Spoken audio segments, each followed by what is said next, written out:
Hello? Hi.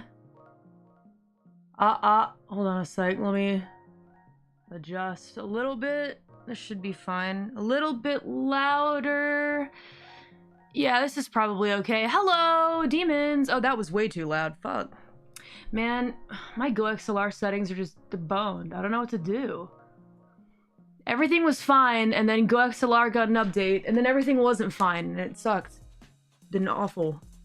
But it is what it is, what it is, what it is, what it is, what it is, what it do. Let me check that. Hold on a second, I need to check something. Move this out of the way. Let's see. I just got a shit ton of clothes back there. It's like a little messy, but I haven't had a lot of time. Let's just say I haven't had a minute. What? There we go. When the lights go down in the city and the sun lights something something da da da da da. Oh, I wanna be there in my city. I don't really, it probably doesn't actually go like that. I'm adjusting some stuff. Stalling for time, stalling for time, stalling for time. As usual. Hello. I don't have an eye disease. There we go. I don't have an eye disease. I just like weird makeup. Hi, how is everyone? You guys good? I'm not late for once. Well, being late's not a big problem here. Welcome. Hello, hello, hello. Do you have makeup on? I do. This is not an eye disease. I just like red under my eyes. It looks cool. Your stalling sounds nice. Thank you. I've got my fave whiskey. It wasn't always whiskey, but it is now. And of course, because we're responsible adults. It looks great. Thank you very much. I'm gonna move the chat box over a bit so that I can look more directly at you guys. Just a moment, please. If you guys haven't seen the music video that I animated, by the by, I recommend that you go check it out real quick, because that's what we're talking about today. But I'm also gonna be, it's super casual, so. Here we go. Let's just get this chat right here. Okay, good stuff. Scotch lemonade for you. You know what? You just gave me a great idea. I got some organic lemonade today. And I didn't drink it. I didn't drink it. I bought it. Wait, what? This is coffee.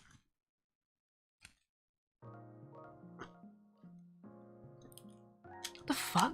Where's the lemonade? Oh, there! I found it. I buy a lot of drinks. Hold on, guys. MV is done. Now I can get back in the gym. That's what I've been looking forward to. Which is why I'm not going to keep drinking that. That coffee, I don't know if it has milk in it. I need to cut down on that shit. Let's try organic lemonade with whiskey, because this is straight whiskey. Oh, it tastes good. It tastes good. Demon drink. Well, I don't know about good. It tastes better than it did before. How about that? But again, I don't really drink whiskey for the good taste, because I'm just not one of those people. I know a lot of people enjoy it for the taste as well as the feeling, but one of those people is not me. So, you guys like this shirt? Midnight Memories. Midnight Memories. Like this one. It's midnight. There's a cool design on the back. Muse. I don't listen to the band, but I thought it was cool. How are you? How are you guys? Doing good? What do you drink for the good taste? Water. I have to. Pretty much. It's kind of like required. Cool shirt, thank you.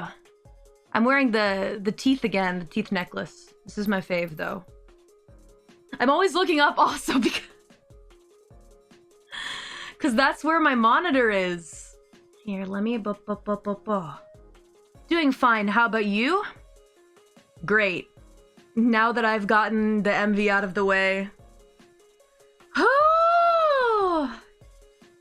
I'm doing good, but have so many projects. I relate to you. I relate to you. Got your driver's license yesterday and you still can't believe it? Congratulations! That's awesome. I'm happy for you. Hitting the gym right now? Get those gains. You gotta be strong. Get real big buff.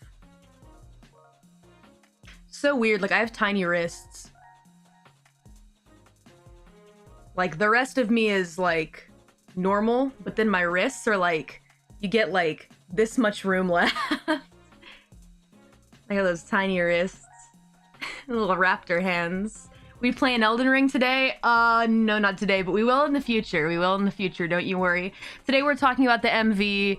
I'm obsessed with Elden Ring at this point. But it's kind of something that like I'm having fun having my own kind of like file for, but I'll play in front of you guys sometimes. I am really enjoying it, but I've been enjoying watching other people play it more than me. I mean, not because I like watching people more, but just because all my friends have gotten so much further than me. Like my friend that I told about Elden Ring, like they got even faster, like not faster, way further than I would have imagined. And like, she's not like a FromSoft fan, but yeah. Need to get Elden Ring. I think it lives up to the hype, but at the end of the day, a Souls game is a Souls game is a Souls game. It's hard. And you got to be ready for that. If you aren't, then I recommend watching videos, but I've seen a lot of protests to people who say, there are a lot of people that are kind of like upset at people who say just watch playthroughs and stuff like that, and they say, no, I want to play, but the game is too hard. And I recognize that's, you know, that's like, there are a lot of people that are upset about that. That was what I thought about Souls games in the first place, and then I played Bloodborne, and I stayed in the same area for like 24 hours before I dashed through the rest of the game. I mean, it's gonna be hard. Trust me. Hi, DD, I miss you. Thank you. Wow, happy to be back. Once you get the hang of it, though, it gets a lot easier. And if it isn't for you, it isn't for you. Don't force yourself to play something you're not having fun with. If you're fighting the bosses and you're like, wow, this isn't fun. I want to enjoy the world, but this isn't fun. I have some news for you. In terms of the world, FromSoftware games are just... They explore lore and world building in a different way than you may be used to.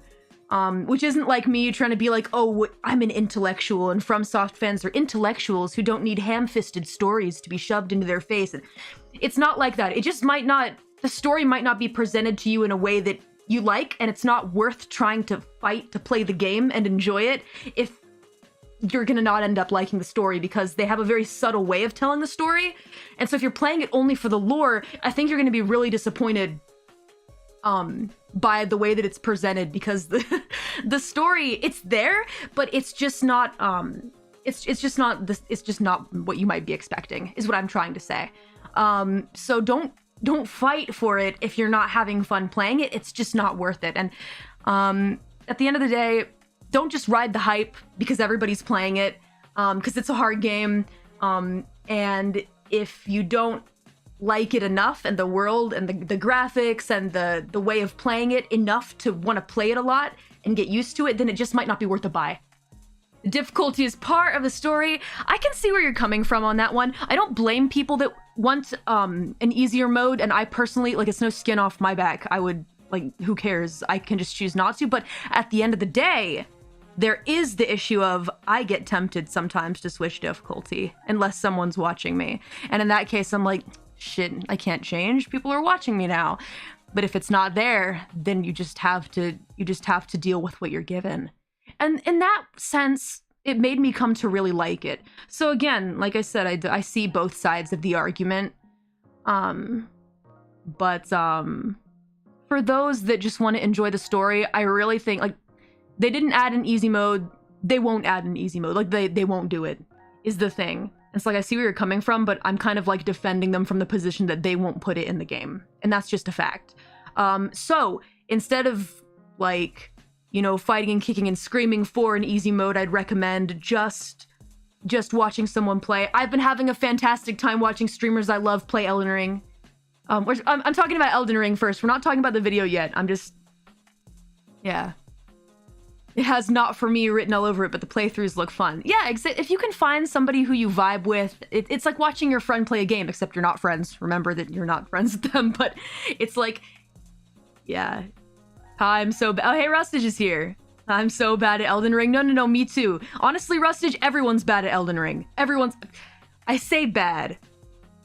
Everybody struggles with it, and if they don't, then they're really, really good at Souls games. Like, there's a group of people who are really, really good at Souls games, but there are people that I've seen that are like pro expert as hell who still don't beat the boss on the first try. It's all about learning those games. All about learning, you know, the boss's attack patterns and like the timing for when you're supposed to dodge when like they swing or something like that. That's what it's about. I love games where you can learn personally, so I'm having a great time with it. And if you like a challenge, I recommend it. And even if you're not somebody who likes super hard games, if you like a challenge, I still recommend you try it out, see if it's for you, but maybe watch some gameplay first, is what I would recommend. It's your first FromSoft game? Yeah, I'm glad to hear that. I feel like it's a lot more accessible to people, not because they made it easier, but because, as I mentioned on Twitter, the open world aspect is, it's nice because people can, like, go at their own pace and still get a shit ton of story and new areas and, different, like, bosses that you can tackle before the story bosses and, like, NPCs and see new interesting enemies wherever you go without even really beating the first boss. Like, I think that's really awesome. One thing that I think was kind of a turnoff for me in, like, earlier Dark Souls games was I felt like I just kept doing the same area over and over and over again. And I came to kind of like that a bit in my Bloodborne run, but it was one part of that series that I didn't really like very much. And now that Elden Ring has presented this, like, go at your own pace feel with the open world, I just think it's perfect. It's way more approachable, exactly. I just feel like you can go at your own playstyle and see what works for you. It's great. It's really, really great. So, have you seen Moist Critical's review of Elden Ring? I did, but not before I, like, watched the streams for a while. But I tried not to watch. I watched his streams in bits and pieces because I didn't want to spoil the whole game for me, but that map is so huge, guys. There's no way that you can watch somebody stream that game for, like, even 10 hours and see even, what, 10% of the map, or even 5. It's wild. So, my recommendation is to go at your own pace, guys. And if you don't like Elden Ring, don't hop on the hype train just because everybody else likes it. Play what you like. That's what it's all about. Do and play what you like. Anyway, but you're also allowed to not like it, and you're allowed to have criticism. Because it's not a perfect game. In my opinion, it's very close to a perfect game. But there's a lot of, like, subjectivity in there as well, in my own personal opinion. I think it might be, in my personal opinion, with no objectivity in there, only subjectively, a perfect game to me. It's a perfect game to me, but you are allowed to criticize it. Don't let anyone tell you that you aren't. You know? I mean, just be... Now, granted, being a dick and just yelling, Elden Ring fucking sucks, I don't know why everybody is so into the hype, etc., is gonna get you some people that are gonna, like, fight with you and, like, make fun of you, and you're gonna get dogpiled on, like, yeah, no shit, Sherlock, like, that's gonna happen. Just be prepared for that.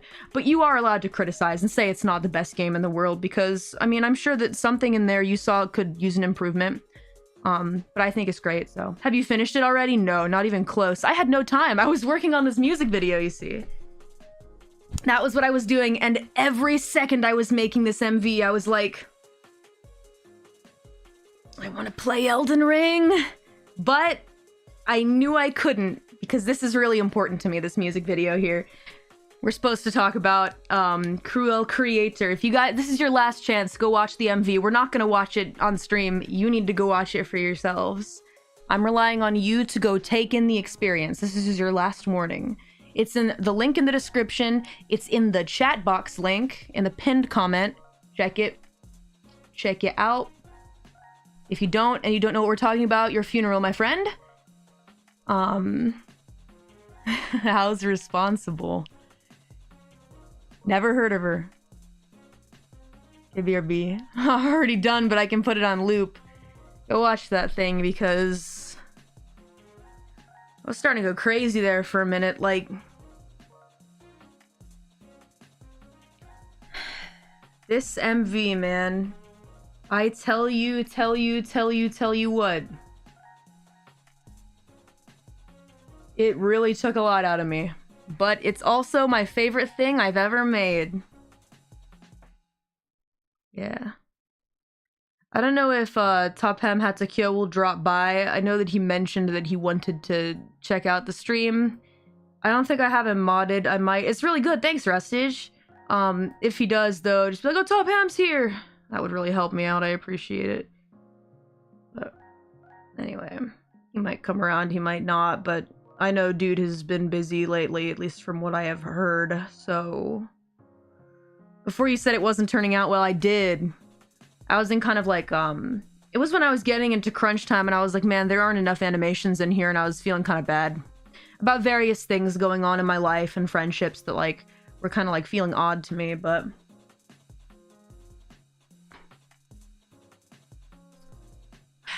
I'll typically do things like vague Insta story or whatever, vague tweet. It's not really usually my brand, but it was like probably the lowest I'd been for a while.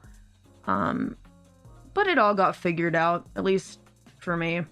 Shall we go ahead and take a look? Oh. Here we go. So this is an outfit you didn't see in the video.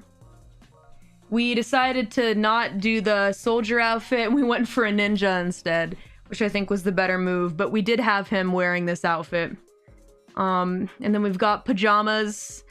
Never did see the jacket. This is another one that didn't make it in. But, yeah. Yeah, that was, for that, the whole part that was like, Viva la Revolution, we changed it to a ninja. So, I like the ninja better anyway. So, but, yeah. This one, I just didn't end up putting the jacket on. Mr. Jewelbox wears the jacket when, like, he's trying to be a cool guy, and he's not a cool guy in this music video. I mean, he is if you want him to be, but he's, like, fighting desperately against the princess for, like, the whole time. So I was like, you know what? Let's make him look like this. Make him look like a wretch from Elden Ring. He's got the drip. Yeah, he looks pretty cool and half dead. Yeah, he's not having a great time in this one. But he did put up a great fight. Try finger butthole. Did you check out Sniff's Amazing Adventure? Sniff's Bizarre Adventure in Elden Ring? I need to shut up about Elden Ring. So, first, you guys know this outfit. This is the one that we chose for Princess because at the end of the day, Al actually said to me, like, it's really kind of up to you what outfit you want to go with. And I was like, well, this one screams to me entrepreneurial businesswoman bitch is kind of what I got from here. Like, you know, a rich lady CEO in the Silicon Valley, who's got like the girl boss. Exactly, girl boss, right? She's got those girl boss vibes. Sigma female grind set. So yeah, girl boss, essentially. And I was like, all right, this makes sense. If you really try and like think about where like the story has kind of come about and the way that events have occurred throughout, and the fact that, you know, Princess has kind of overtaken Mr. Jewelbox's how do I say this? His entire operation. She's stolen it from him.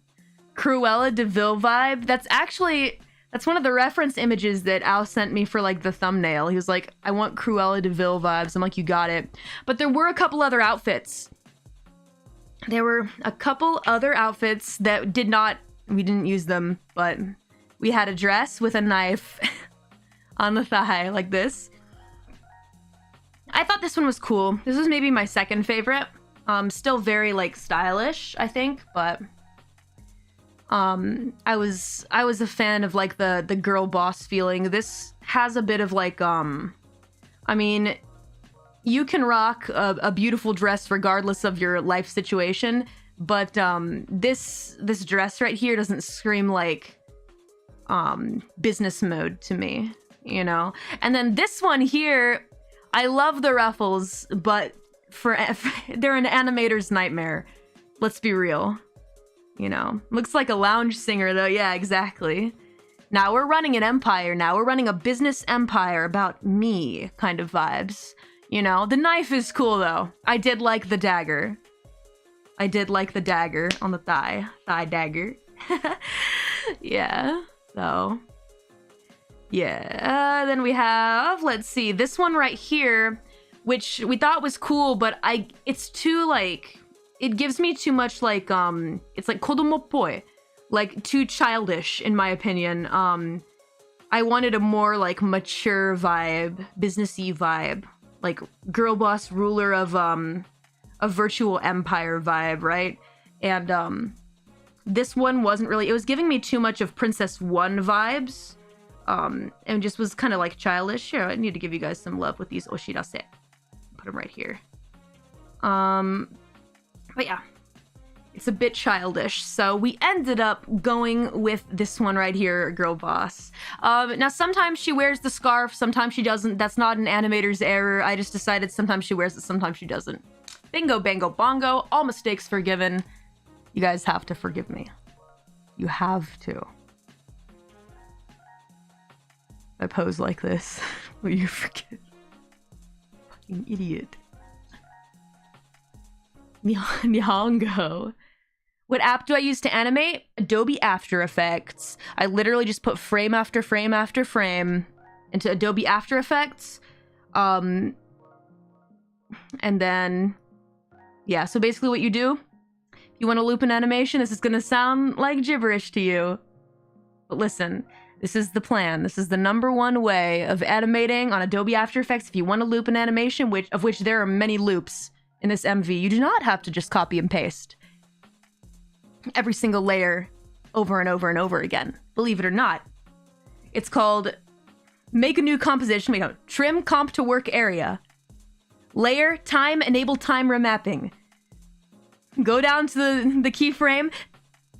Add a keyframe before the last. Set duration to 0 on the last. Then go to the new keyframe. Add animation. Add expression. Click on the arrow property. Loop out. Click that. You're done.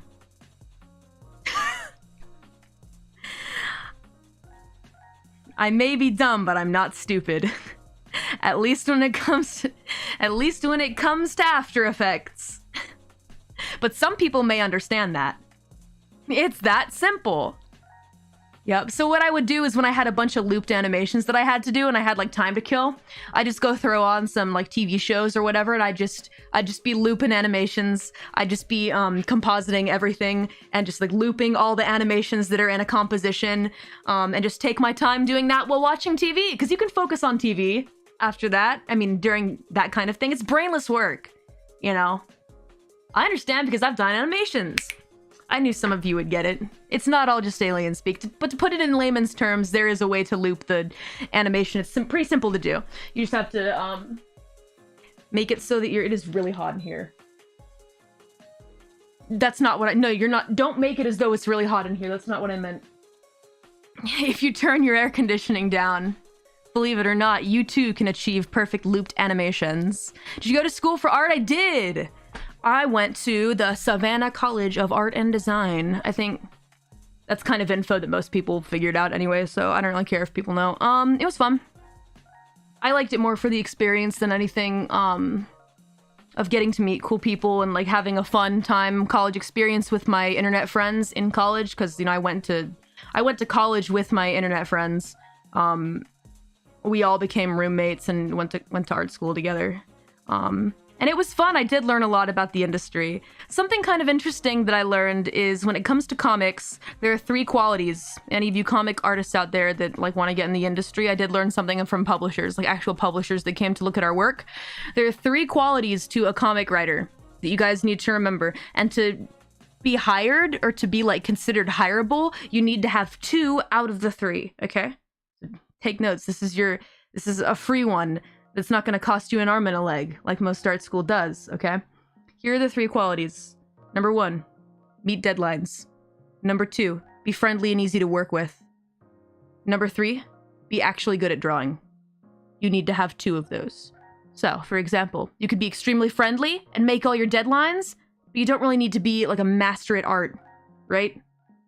Or you could be good at art and always meet your deadlines, and then you can be an asshole. Or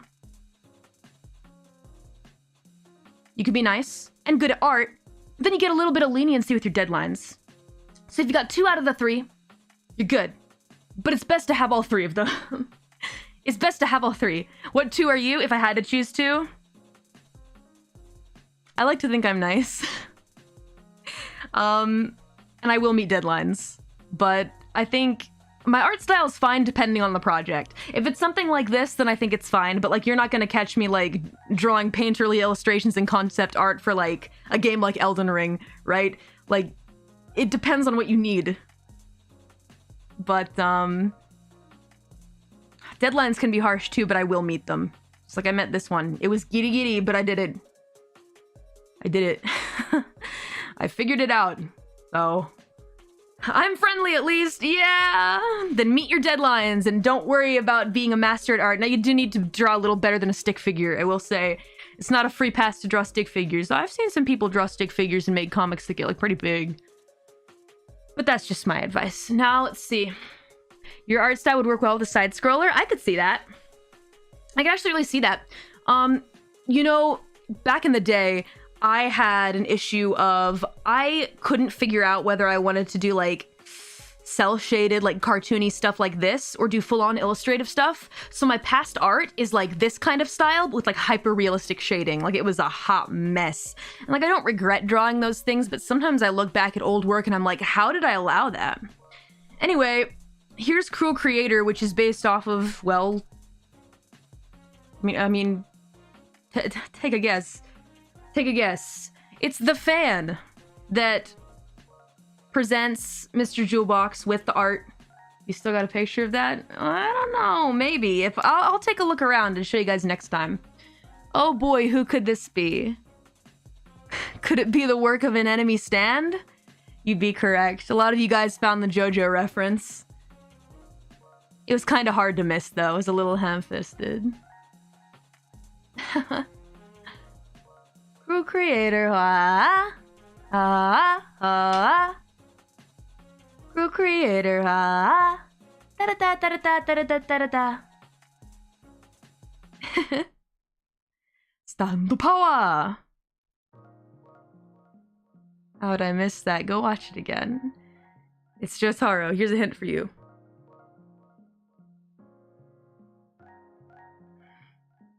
I can't do it seriously. Za Warudo. Is the key a Demon Dice thing or a Top Hem Hatakyo thing? It's a Mr. Jewelbox thing. So Mr. Jewelbox is Top Hem Hatakyo's alternate ego in the Princess universe. Because his motif is a jewel box, he's got like a key that you might use to unlock a jewel box. So he has the key around his neck. And so his fans had shirts with keys on them. So it's kind of like a reference to the fact that I was like a fan of his, right? And then I started drawing art for him. I made the Princess MV, it blew up, his creation got like so big. I think most people can kind of see like the whole point of Mr. Jewelbox is like dealing with like the complicated feelings that come along with having like something buzz, but like you weren't like 100% responsible for it, and like living behind this kind of mask of sorts, this character that represents you, and struggling with feelings of worrying if people like you for you or the character, which is, I mean, it's tough. A lot of people can relate to that. You know, it's not just a TWHK thing. I think he made something really nice and relatable.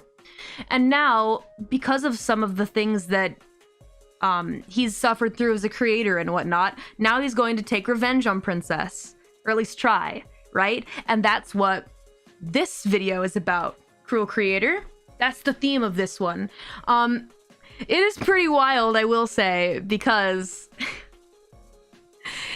Al wanted so many things to happen, and I don't blame him. You know, you're supposed to, I mean, you're carrying out this crazy plan to destroy your creation that's been stealing the spotlight from you, right? And so he sets out to like not let oh, thanks. Hey Pixels, what's up? Yeah, thanks a lot, Pixels. Glad you liked it. He goes off on like this quest of sorts, right? To destroy the creation that's you know, stealing the spotlight from him. Because, you know, I think it's a really honest feeling to be like, hey, wait a minute. Can I get some of the love for me?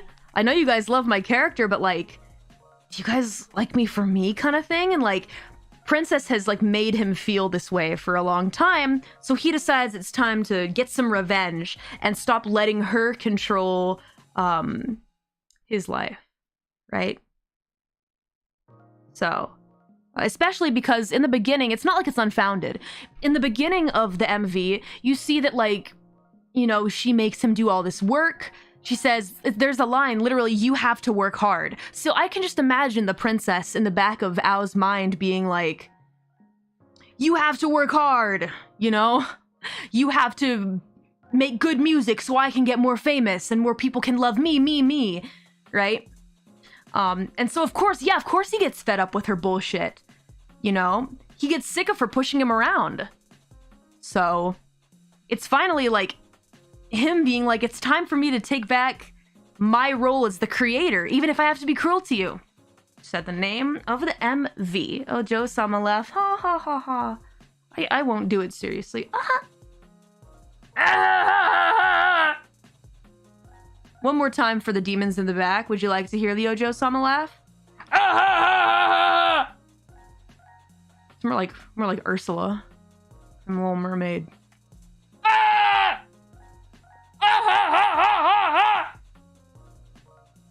You guys like that? Sorry for too much fan service. Oh man, I feel really bad. Sorry, I don't really like to show you guys like that kind of sexier side of me, but ooh. Oh yeah, it is like Slim Shady, huh?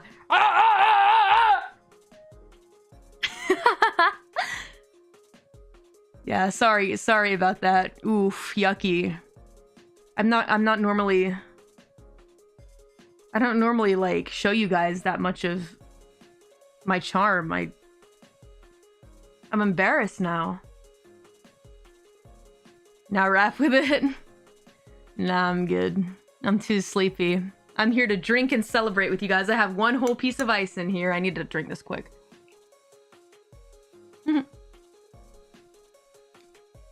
Anywho.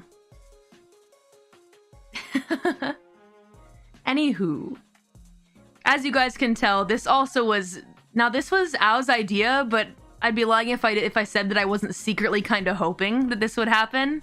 I was like, what about that character, though, from Mr. Jewelbox that is based off of me? You want to make me a character? Maybe we team up and destroy Princess? And he's like, I have an idea. How about you work with Princess and you gave her the power to destroy my life? I'm like... And I had to be like, dude, you realize what this sounds like, right? I'm like, are you good? He's like, yes, don't overthink it. And I'm like, okay. Jeez, freaking savage. But I'm not one to be a little bitch about it, right? I don't want to make an MV where you're like showing these bitter feelings about me. I'm not gonna make that kind of MV for you. Chill the fuck out, Ow, Jesus fucking Christ. It's art, okay?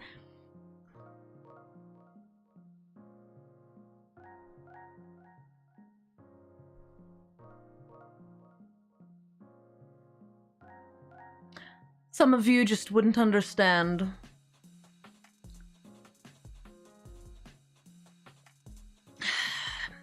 True artists don't hold back. You have to be honest with your feelings, but not all of you can understand, so that's just fine. Nah, but it's pretty self-reflective. And I don't care. I'm not one to like sit back and be a little bitch about it. I mean, we're cool with each other, so it's fine. You know, and he like very thoroughly explained it to me. I was like, well, yeah, the princess thing was like, it was like, these were feelings I struggled with, and this is like the like thing that I'm making out of it, and I respect that. I've done the same thing. So, what am I drinking? It's whiskey lemonade. Something interesting. So, aristocratic Karen with the glass. How yucky. I love seeing the hand reach over to the side table. There are tons of drinks on the side table. What's a little distraction between friends? I mean, what, you gonna lie to yourself and pretend like it isn't like something that you're struggling with? Come on now. Come on now. Don't hold it in. Don't hold it in. Drinks on table status. 1, 2, 3, 4, 5. 5. We've got soy latte number 1. whiskey lemonade, carton of water, soy latte number 2, and black coffee. Bartender dice, that's right. Sounds like a complicated feeling, but not personal. Exactly. That's the way that I view it, at least. And I personally thought it was very fun to like make myself into a character in the universe, and it's just neat, you know? I like the layers of meta in the Princess series. If you guys don't know a lot about the Princess series, there are 3 videos. I did animate all of them. One of them really blew up on TikTok, which was wild. Like, really wild. Like, to be honest, I feel like part of me is kind of like, all right, Al, but listen, let's step back and think about it. It's not really just my creation that made Princess so popular. It was being in the right place at the right time with the right sound, the right animation that TikTokers love. Now, you guys know you have a TikTok. Fuck no. Now, if you use TikTok, I'm not gonna make fun of you. And if you like it, I'm not gonna make fun of you. It's your thing. Alright? Go have fun. I'll never make one. I don't want one. It's just not me.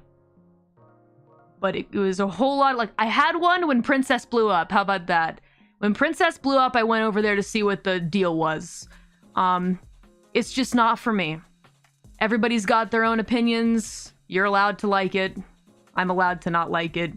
I think there's some creative individuals on there. I don't think everyone there is creative, but I think that there's some people that are really exercising their creativity, and I think that's really great and super cool. And I think part of me wonders if people like maybe 10 years older than me looked at things like definitely Tumblr, fucking Tumblr, and Twitter, and looked at those things back in the day and was like, oh, this Twitter shit, this Tumblr shit is gonna be the fucking death of society. Like, it's all just the same story told over and over again throughout history. So I try not to be too critical, as the thing. I do miss Vine too. Oh man, Tumblr's a flash of the past though. Absolutely wild. I remember I made one to follow my high school crush. That was the only reason. Yeah, was to follow my high school crush. Which was weird. But then I learned about like fandom shit, and I got into it for like several months, and then I was like, never mind, get me out of here. I want to die. Did it work? Fuck no. Fuck no. Were they hot? I mean, I don't really think you grasp like feelings for people when you're that age, because now that I think about it, like if I really think about like how I felt with a lot of like the high school crushes from back in the day, if I like actually got with them, I'd like want to throw up, you know? It's like a weird feeling and it's hard to describe, but I have like, I don't want to say have, I had a lot of trust issues throughout like my earlier years, where I didn't trust anyone, guys, girls, otherwise, no one. I trusted nobody. And so like, even though I like had crushes on people and thought, oh, so-and-so is cute, every time I imagined us together, I just wanted to like barf, because it made me nauseous and uneasy and like that kind of thing. So I guess maybe I just loved the idea of those people, but not even yourself. That's fucking deep, man. Hashtag edgy. Darkness, dementia, Ravenway. Same? Oh, so some of you guys feel the same way, huh? Yeah. I think it's normal, personally. Guys, girls, personal question. I don't know. Is the sad thing. To be completely open with you guys, most likely just dudes. But every time I'm asked that question, I never know how to describe it. You're an ace, kid. Those are complicated feelings that I still haven't figured out. I think it's okay for me to answer I don't know when somebody asks you what like your sexuality is or whatever. I think I don't know is a fine answer. I just don't know. And I think that's okay. It's just not... What I will say is that it's not something that I care very deeply about trying to figure out. I like to go with the flow in life, just like... It sounds so Sigma, I hate it! Shut up, it's so cringy! Ah! do you ever just say something and then you listen to it come out of your mouth and you're like, that was the cringiest shit I've ever said in my life? Just go with it. Adam Sandler, Jennifer Aniston, woo! It's that Sigma grind set. No, but really, I think we put so much emphasis these days on labeling ourselves, and like, I think labels can be a way for people to like reconfirm with themselves what they are trying to figure out is true. So I'm not against them, but I just don't like them for me, kind of thing. It's just not a me thing. Yeah. I don't know is the best answer, but invites people to ask more. I mean, if you keep asking me more questions about it, I'll probably just keep saying, I don't know. I don't know. But don't kill your cringe, kill the part of you that cringes. Yeah. I mean, I am in a pretty serious relationship right now. Do you guys know Shrek? Have you guys heard of Shrek from the DreamWorks movie?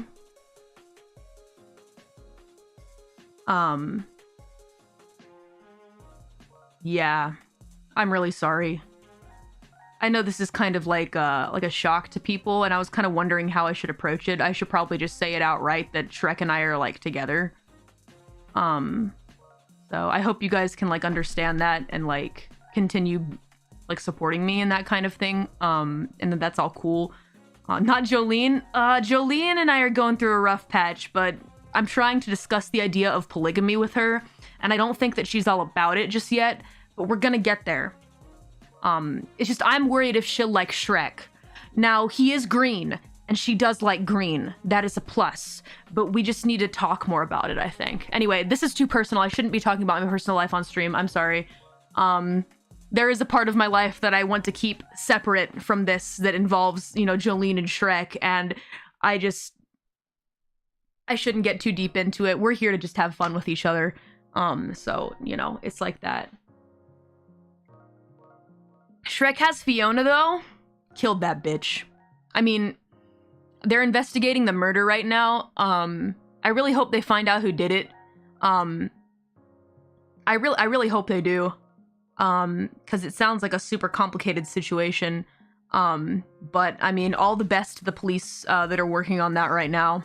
And I hope that they do end up finding out who did that, because that's just so sad. I mean, all those kids, where's their mom? Shit, I mean, you know, don't worry, they're living with me now, so, like, they're safe, just because, you know, Shrek is here and whatnot. I've been comforting him. It's been pretty rough. It's been a rough... it's been a rough ride. These are some designs that didn't work out for Kruel. Honestly, Beret is just easier to draw. Anyway.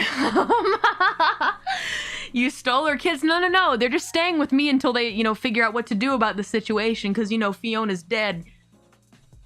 It's just worrisome. You guys want to see some animation? When I animate shit, it's all in the same comp like this. I can show you guys animation and still talk about Shrek.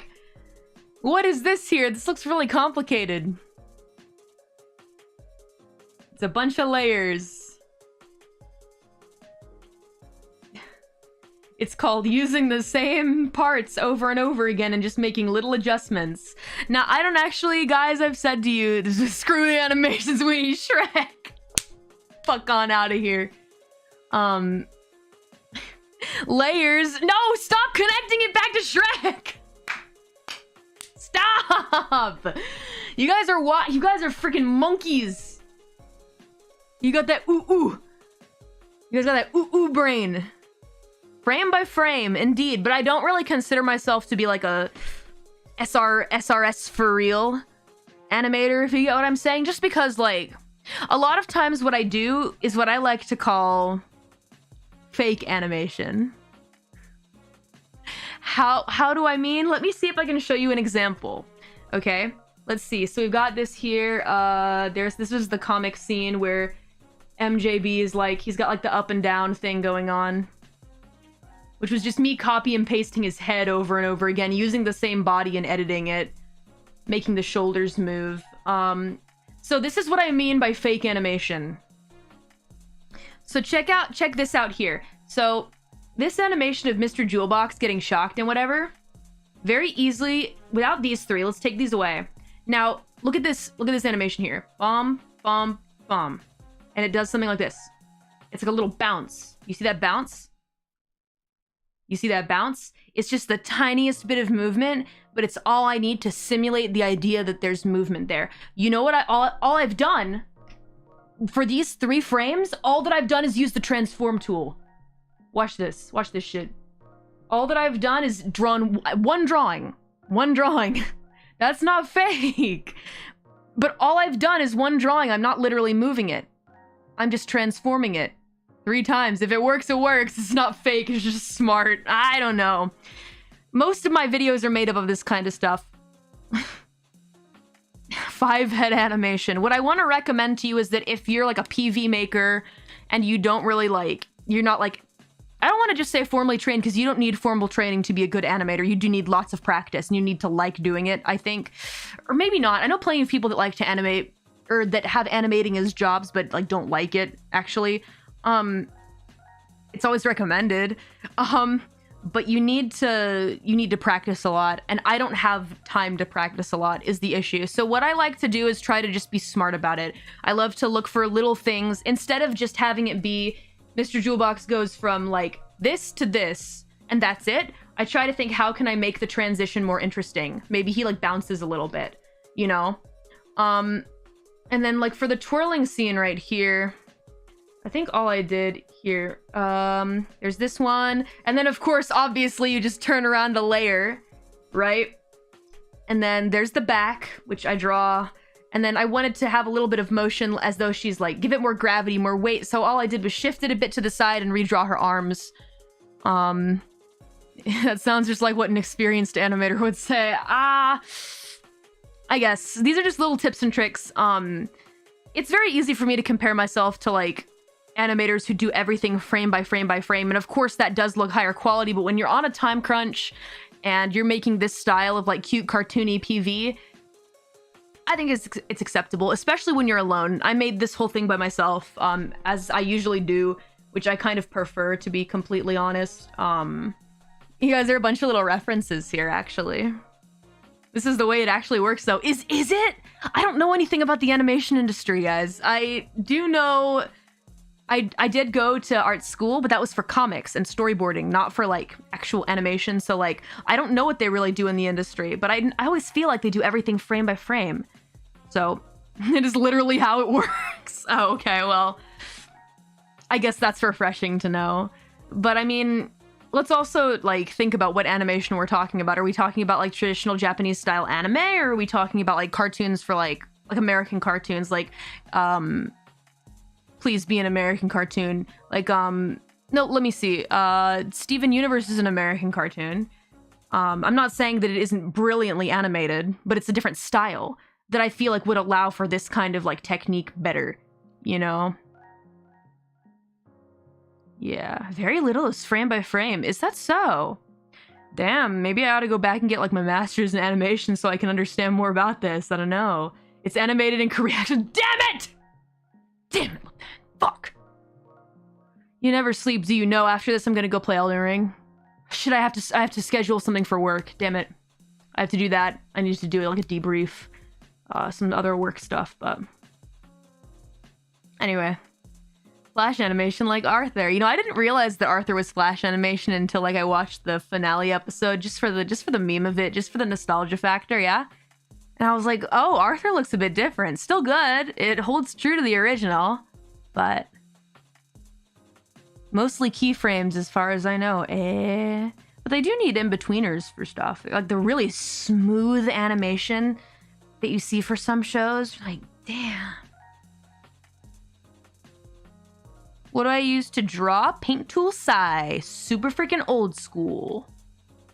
Yep. I have since paid for it. Don't worry. But, as a child... I have since bought it a couple times as a rep.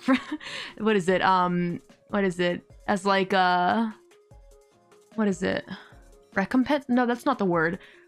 I was really good at English a long time ago. Repent. Naughty, naughty. Do what you gotta do. I mean, if it's Adobe, yeah, I agree. But Sai is so reasonable and affordable. It's the best $50 you'll pay for in your life. This is a program I've been using for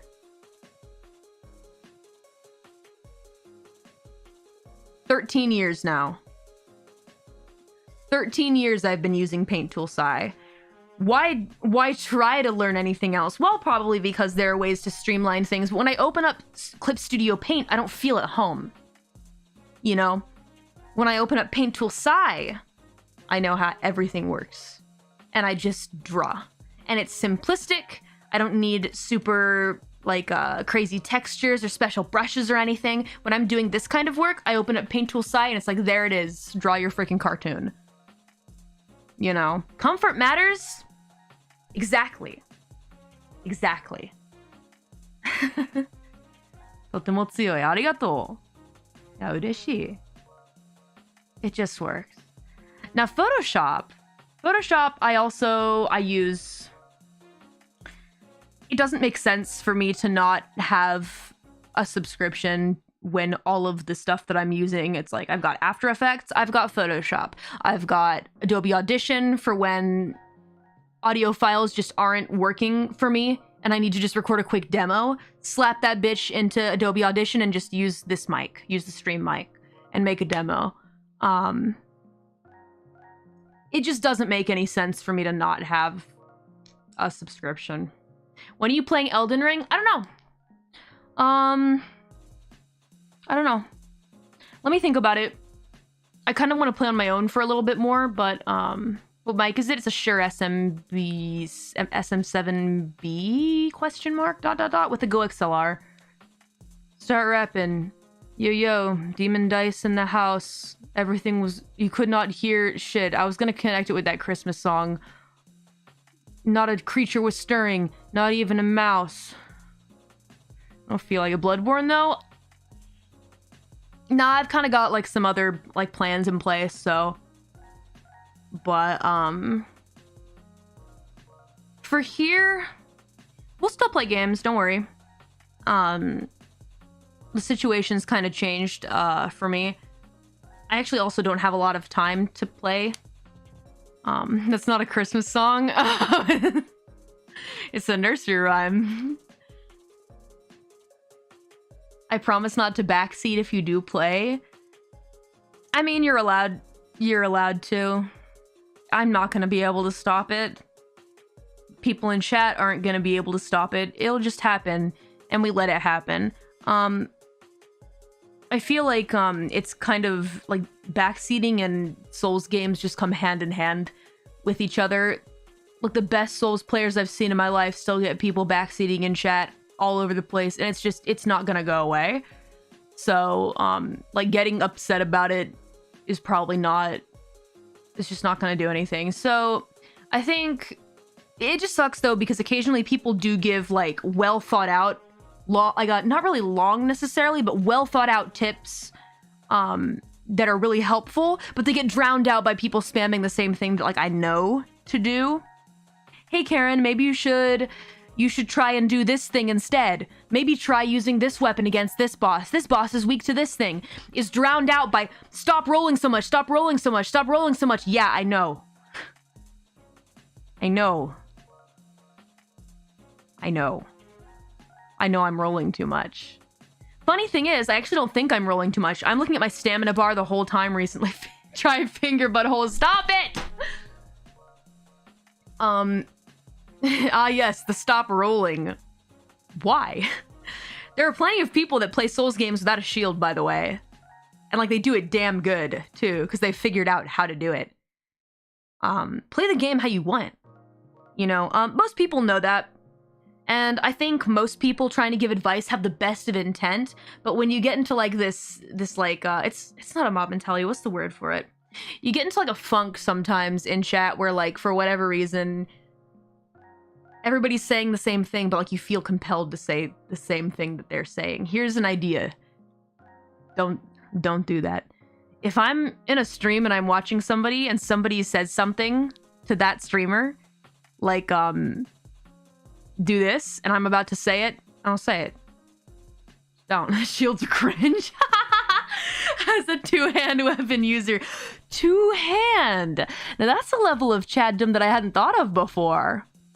That's not even like staff in one hand, sword in the other, or like dual-wielding swords, or like, having anything else in the other hand, I guess, and a sword. Two-handed. Bitch, you can't even hold a torch in a cave! My man! Chad energy. Though I saw my friend did have like a glowstone thingy that was lighting up her character. So, two-handing is goated. Those are legendary Chads, man. I tell you what. Who needs light? I want to go watch some dudes just play with two-handed weapons the whole way. The attack has got to be sick on those, though. If you're giving up something like a shield or like a magic casting weapon to be able to hold a sword with two hands, you better be getting some really good damage on the enemies. Two-handed large club for my playthrough. Love that. Love that. I actually love some of the bigger weapons in Bloodborne as well. When I was playing Monster Hunter, I really liked the hammer too. I love the big weapons that you can swing around, because if you can learn the timing for them, it feels so satisfying to pull off like a really good hit where you do a shit ton of damage. Glass cannon or nothing. I mean, if you're a master if you've mastered the iframes for like every boss, then yeah, go be a glass cannon. It doesn't matter if you get, because listen, getting hit, like the damage you take getting hit doesn't matter if you don't get hit, is the thing. Glass cannon gang. Y'all are Chads too, damn. Run a glass cannon great sword build. You probably got the iframes on lock. No vitality, just strength.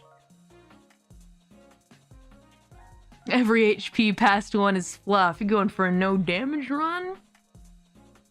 Just don't get hit. Great advice. Naked with two-handed weapon. I gotta go watch, I saw, you guys know Voice Critical, obviously. You knew that this was gonna happen. I can hear him now. Oh, she's talking about Critical again. Here we go. I love Critical. It's not a fucking surprise. I'll mention him when I feel like it. I need to go watch his video. He has like a naked and afraid looking model. It's gonna be good. Man, we love Charlie. Yep. I love Critical. Yeah, he's great. He's probably the only streamer that I legitimately watch consistently. It's like only Charlie. I've actually, don't go spam him. I've been talking to him like behind the scenes, like, hey, let's maybe like do a collab or something someday. So I think something will happen. Maybe something musical. I don't know. We're still talking about it, but just don't go bother him about stuff, because I'm talking to him. It's all good. So, no, he's great. Really a cool guy. So, you know, we'll see, but yeah, it'll probably happen here someday, or like on his side of things. I don't know. We'll see. But it's a really nice feeling, like getting a chance to collab with somebody that I respect so much, and like that I feel like a lot of times when I'm feeling down about streaming and like I'm having a hard time with certain parts of streaming that cause me stress and like anxiety, I think about like Charlie and the way that he handles things and goes about them, and like I feel a sense of like, okay, calm down, I can be like professional and I can do things this way and it'll be fine. Think about how Charlie handles things, and it's like, it's really helped me out a lot. So what would Jesus do? Yeah. So dude's a legend. I've been watching him for over 10 years, so.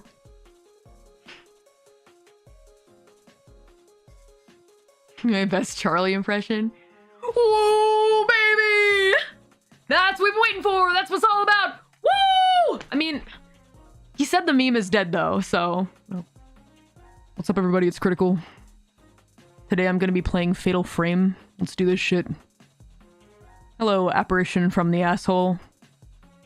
I don't think it was Fatal Frame. I forget what it was called, but that was the one thing that made me like his stuff, was the apparition from the asshole line. That was what sold me on his content. I still remember it. Yeah, that's about it. Apparition from the asshole. It was a picture-taking game. I forget what it was, though. That's a throwback, right? Yeah, he also is very funny in original insults. Yeah. Really cool guy. You just realized he talked like Yogi Bear? I need to go search what Yogi Bear sounds like. Anyway, I'm getting off topic again. It's because you guys are too fun to talk to. We can chat at the end. We can chat at the end, okay? But if we go on tangents, I'm not gonna fight it. Put on a Charlie cosplay and do the impression again? I don't think I have what I need. No. Another day. I know what you guys are gonna do. You're gonna try and make me a part of the moist verse. Nah, we need to send it off. You don't got a white shirt and a hat? Look, next time I stream, maybe I'll go ahead and... Dang it. I'll go ahead and surprise you guys then. How about that? I need a little time to prepare. If I'm gonna do a good impression, I want to pull out all the stops. I want it to be good. I don't want it to just be me giving myself like a fake beard with like eyeshadow over in the bathroom and like... yeah, that's it. Putting on a white shirt and a hat, like backwards hat. Y'all gotta wait. But it'll be worth it. It'll be worth it. Just wait. You'll be like, oh wow, that was good. We're gonna talk about the references here.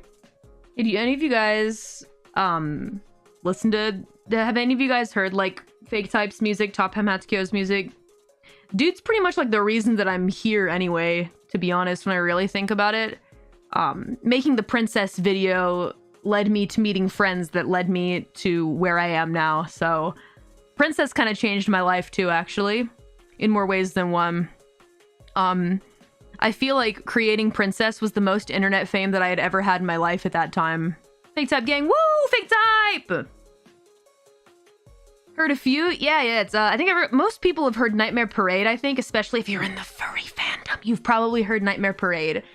That's their biggest one. If you guys have seen any of those memes of animal creatures doing... It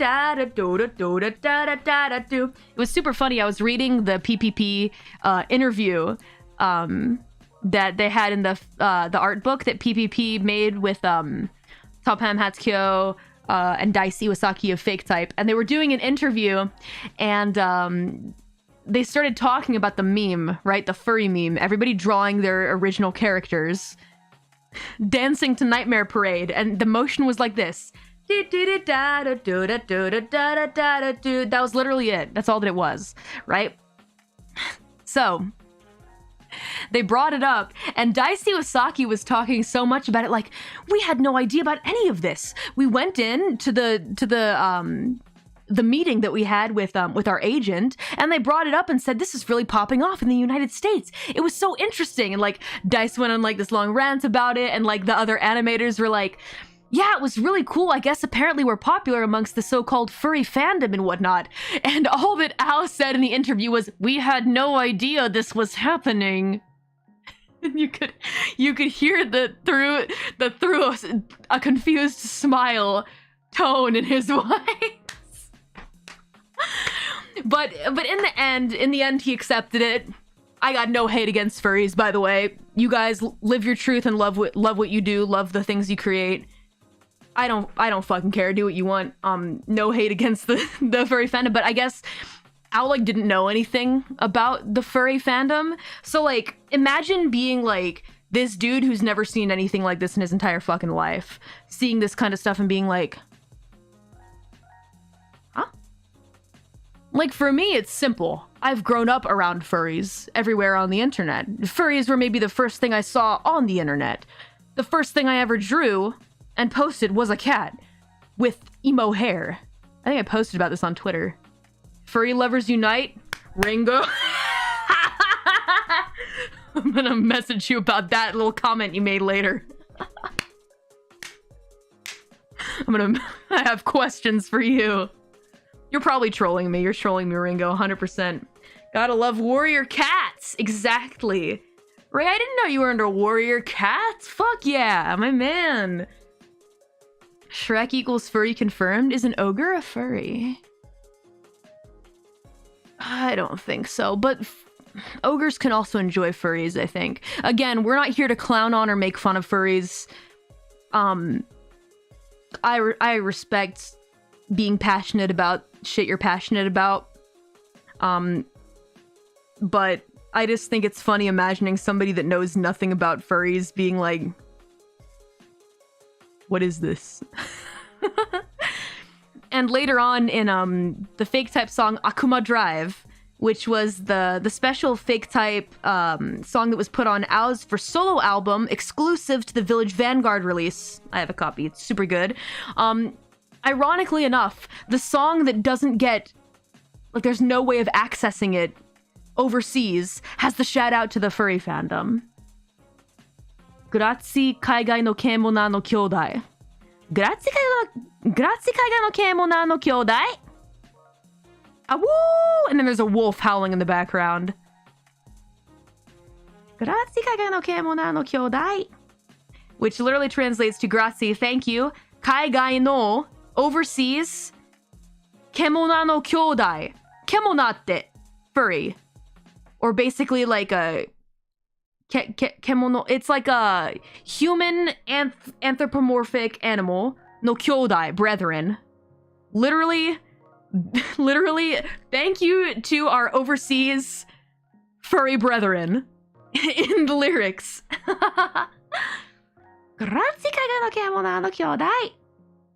It's not kemona, it's kemono, I think.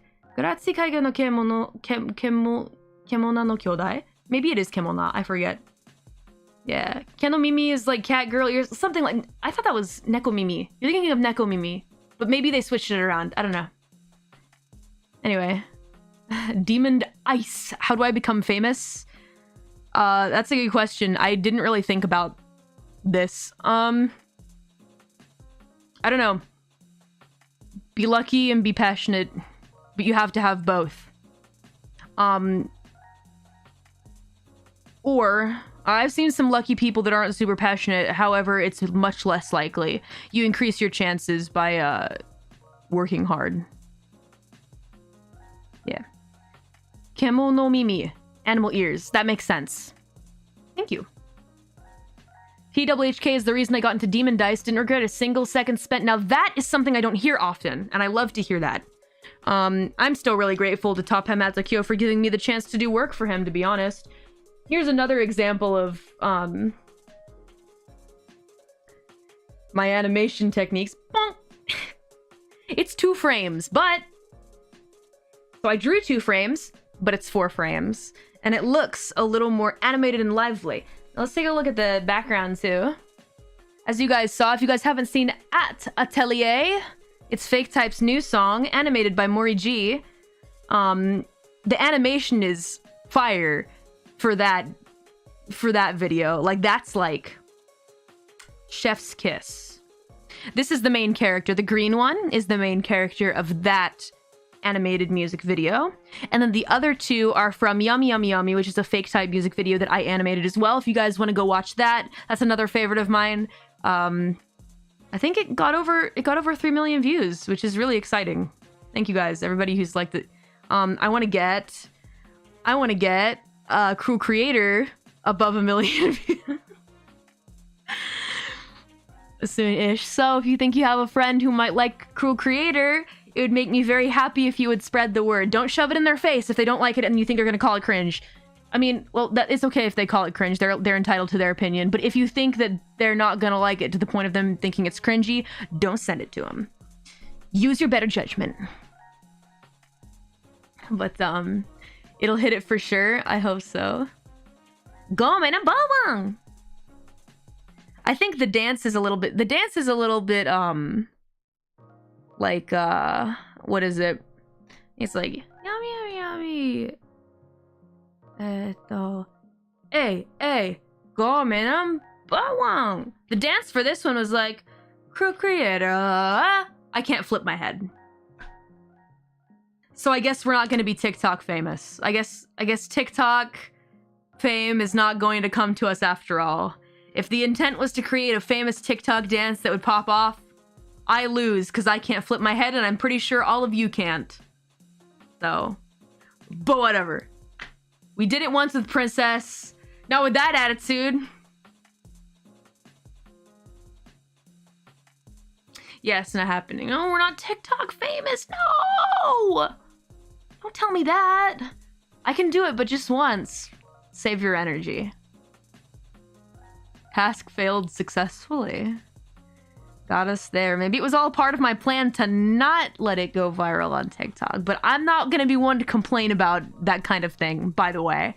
I can sit here and like talk that bullshit about how, I mean, it's actually not bullshit, it's a valid opinion. TikTok's not my thing. I can sit here and say that I don't like it all that I want, but I am extremely grateful to the people that made it blow up over there. Because if it didn't, then Princess wouldn't be like, it wouldn't have grown to what it is today, and the story wouldn't have expanded to the point where Mr. Jewelbox had something to say, for example. You know? It wouldn't have grown to that point. So, in a sense, I'm not gonna be one to gatekeep who is fans of my content, and I'm sure TWHK doesn't want to be the same either. I'm not gonna... Gatekeeping, like, your own fans is one of the most bizarre things that I have ever, like, thought about before, because there are folks that do so. I just don't kind of get it. I mean, I guess it depends on what your definition of bad people is, and maybe you don't want them to like your content and whatever, but that's not really something you can control. And I'm not saying, this is not me saying bad people exist on... They exist everywhere on the internet. But I'm not saying that TikTok is only bad people and I don't like them. That's not true. That's not true at all. If you like TikTok and you have a TikTok and you're a fan of my work, thank you! I appreciate you, and my opinion of you is not any less. It's the app that I don't like. You do your thing. But I'm not gonna gatekeep you from my shit because you have a TikTok, even though I think it's kind of shitty and I don't like it. I don't like the communities there, etc. Got it. TikTok's for bad people. Hold on, Road Forks, you do not twist my words. This is not Twitter, okay? You don't get to twist my words around to your liking. All right? Anyway, now Twitter is another place that I think is some hot garbage, but like it's not the same. I still have some fun there. It's like it's hard to explain. Time to get canceled. Woo! Get me off the internet forever. I'm fucking sick of this place, guys. To be completely honest with you, I'm fucking sick of it. But seeing you guys, imagining you guys as smiling faces keeps me on this horrifying cesspool of a place we call the internet. Literally just you guys. Twitter's a necessary evil, exactly. I said that later before. SNS a necessary evil. We're obsessed with ourselves. That was what that line was.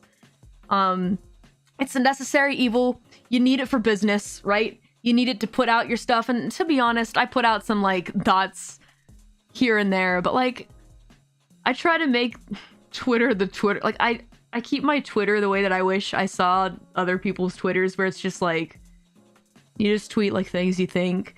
Now, I think a world without conflicting opinions is kind of boring. So, like, seeing discourse doesn't make me immediately want to run off to my safe space or anything like that. Like, I get it. I think discourse is important, but, like, the amount of word twisting that goes on there is just... it's nuts. Exactly. It's great for announcements and not conversation, especially with strangers, in my personal opinion. If I want to, like, talk to people, let me talk to you, chat, here, or let me go to Discord with my friends. I don't want my conversations with people, unless they're memes or me saying thank you to someone, to be visible to the world. That's me personally. I don't know. It's a part of evolution, the conflict of opinions. I mean, I think so too. All of humanity is evolving in its own way, you know, but at the same time, the reading comprehension... Hold on, what did Ray say? Hang on a second, we gotta see what Ray said. Ray says the reading comprehension on this site is piss poor. How dare you say we piss on the... Two on the nose, Ray! Discord can be hit or miss, various different communities. Oh, I was talking one-to-one or friend groups, not communities, but I don't really join a lot of like Discord servers or anything like that. I just have groups of me and my friends from like back in the day and that kind of stuff. It's like the new Skype. Your smile is amazing. Thank you. Cost my parents a lot of money, my mom at least. I did have braces when I was young. I stole it from a Tumblr post, but you didn't hear that from me. Get off Tumblr, Ray. There's nothing fun there anymore. Just kidding. That was a joke. That was a joke. From everything I've told you guys, you should know that that's a joke. But it is a significantly different landscape now. I watch a lot of deep dives recently. Do you guys know, I put a link to her on Twitter before, but Izzy's, I think she's from New Zealand. So cute, and her makeup is beautiful. She does like a lot of deep dives on like old Tumblr history, and I'm just like reeling though when I watch these, and I'm like, Tumblr was this kind of place? Tumblr was this kind of place?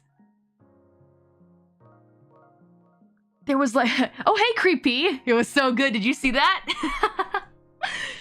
No, she's so cute. I think I love her. I've subbed to her. Huge recommend. She does some great deep dives. Tumblr's back now. Oh, please don't tell me that. Oh, don't tell me that shit. She like had like there were some posts on there that were just like, yikes. Like, I just like forget that was a place sometimes. What's poppin'? Nothing much. Celebrating Mr. Jewelbox animated music video and also getting hella sidetracked, but why not? Because I'm in a talkative mood, so we've got the fake type outfits here, but Tumblr isn't back. It's just been zombified. Was it not before? I say this as someone that's had a Tumblr, by the way. $5,000 a month to buy my silence? Ray, you joke about that, but if I did that, if I had like a Patreon reward for that, I guarantee you someone would buy it. And not even just one person, really. I could see somebody like organizing a group effort to put together that amount of money to buy my silence. I'm gonna pay you $100 to fuck off. Yeah, of course they would. And that's not a joke. Crowdfunded. No, thank you. Here, let me... I don't know why your it literally fucks message got... Oh, yes, mods! I love you, mods. Thank you. Do you miss Texas? No. I mean, I miss family that's in Texas. I miss my friends. I miss some of the food that was there. But all in all, the weather was so shit, I just can't imagine ever wanting to live there again. You know? Is kind of how I feel about it. I didn't really participate in like the culture, like rodeos and stuff like that. This hook file is just a mess. This is what my files look like when I import them into Adobe After Effects, by the way. Like, what the fuck is going on here? What the fuck is... What is this? I don't know, dude. I don't know. Someone's head's falling off? Who could fucking say? What about the barbecue? Oh, hell yeah, we have barbecues. But, like, not really extra traditional Texas barbecues. I think pretty much barbecues that other people around the world, or around at least the United States do. Here we go. Head flip. Not exactly rocket science for a head flip, but it worked well enough. Making animations that are simple like this is very therapeutic for me. I don't have to think too hard about motions that hurt my brain, etc. And then Mr. Jewelbox does the same shit, but his head goes in a different way. That head flip was cool. Thanks. It's kind of a throwback to Princess 1 when she flips her head. That was maybe my favorite part of the original, but the classic head and eye tilt. Because MJB's going insane too. Look at him, blinded by rage. Oh my word, but damn, I broke your heart, la da da. The eyes say everything about his mental state. Yeah, he's not doing good. Top Ham Hatsukyo wanted so much shit in this MV. It was so funny. Reading through his plan, he was like, first she makes a trap. She makes 2 traps where there's like a bear trap and then a pitfall trap, and then they fail. Then she hires a sniper to try and kill Princess. Then she hires a witch to summon a beast, and the beast becomes her pet. Then he decides he's gonna do it himself, and he makes her a poisonous drink. She drinks it, and then nothing happens to her. Then finally he goes to that, and I'm like, oh my god, ow. Oh my god. Ow, oh my god. You can use any pronouns. Princess is what you want she, him, they to be. That's the point of the character, is to be your fantasy. But I personally envision Princess as, I just use she. You can use whatever you want. It's not really a big deal, but when I asked Ao about this. I confirmed with him. I said, what do we tell the fans? Is Princess what is Princess? What should people use? And Ao literally just said, she's not a human. She has none of those qualities. Mr. Jewelbox is a she. Did I say she for Mr. Jewelbox? No. We're asking about using she for Mr. Jewelbox. No. Mr. Jewelbox is a dude based off of Top Ham Hatsukyo. 100% full stop guy.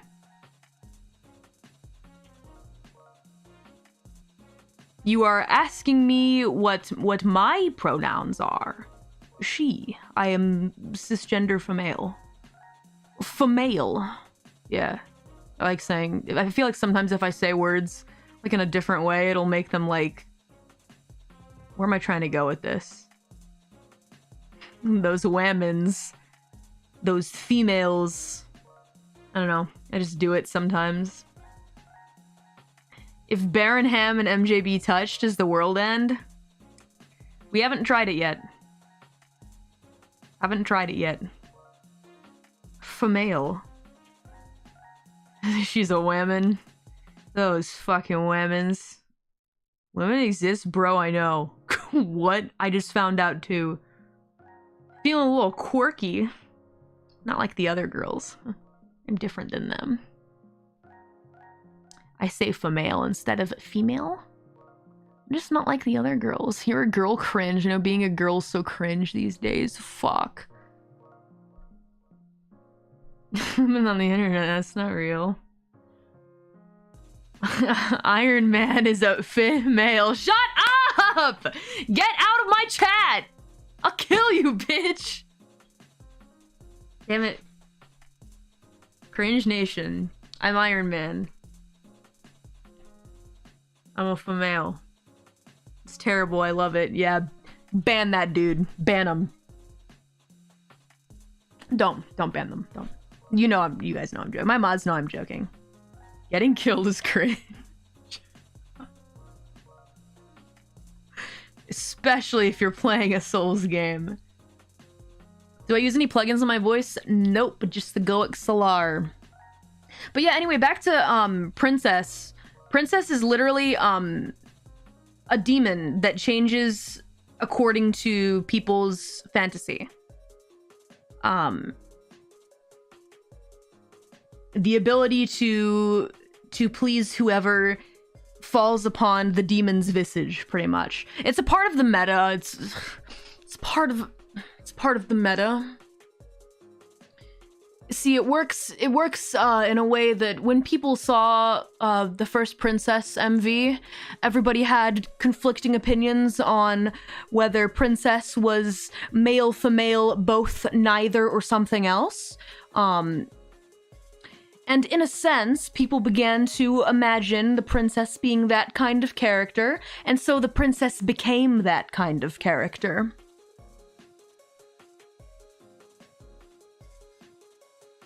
It's like that.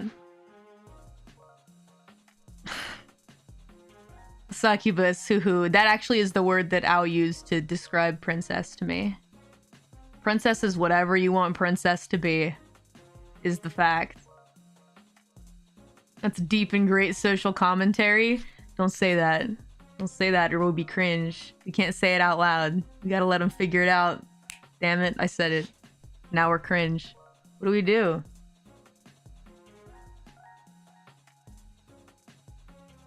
Can Princess be my queen? If you want. I love this MV so much.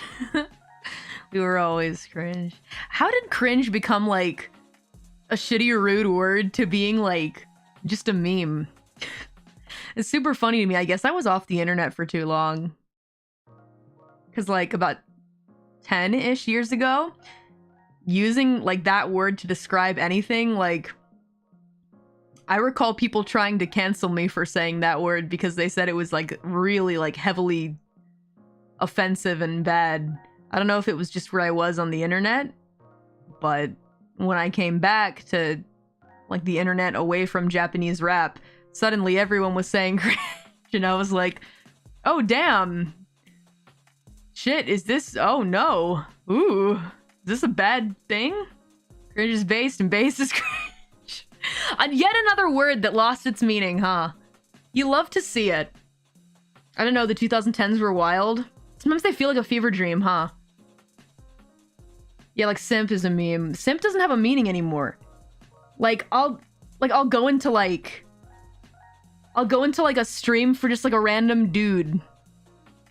I'll just be on like Twitch or whatever, and I'll be like, who's playing a game I like, and I'll just click on someone, and I'll go into their stream, and somebody will be saying simp, and they're just playing a game, and there's no like pretty lady or like hot dude on the screen. They're just like shooting someone, and someone just says simp in the chat, and I'm like, why? Where's the context? And I've been sitting in the stream. I've been in there for like 5 minutes, and this dude is saying simp in the chat, and there's like nothing to warrant it. But how was cringe an insult back then? I think it had something to do with just people getting really upset that like things that they liked and mannerisms that they exhibited were being called cringe by people. Like cringe compilations, for example, people expressing themselves through cosplay, and maybe people would make like a cringe cosplay compilation, and people would see that and think, hey, that's kind of mean. These people are just being passionate about this thing that they like. I feel like back then it wasn't used as much, so when you did see it used for something like a cosplay cringe compilation or something like that, then it was kind of like, oh, wow. It was just, people didn't use it as much back then, and because of that, the word had more meaning. Like Sid, no. Sid actually, I remember when I met Sid Snap for the first time, she went from like, oh, I'm really excited to meet you, like, I'm so, like, I've always wanted to meet you, like, I'm very honored to meet you, to 5 minutes later calling me cringe, and like, I didn't know how to react to it. I didn't know how to react. She's like, oh my god, you're so cringe, and I was like, I didn't know whether to be offended. Like, she was joking, but like, I didn't know like what to say, so I just laughed. And then later I figured out, like, from like fans, that it's really not an offensive word. To me, princess is a shape-shifting demon made by Sir Top Hamhat Kyo himself, and she can change from based on the public desire. I like that idea. See, that's, I mean, that sounds perfect to me, honestly.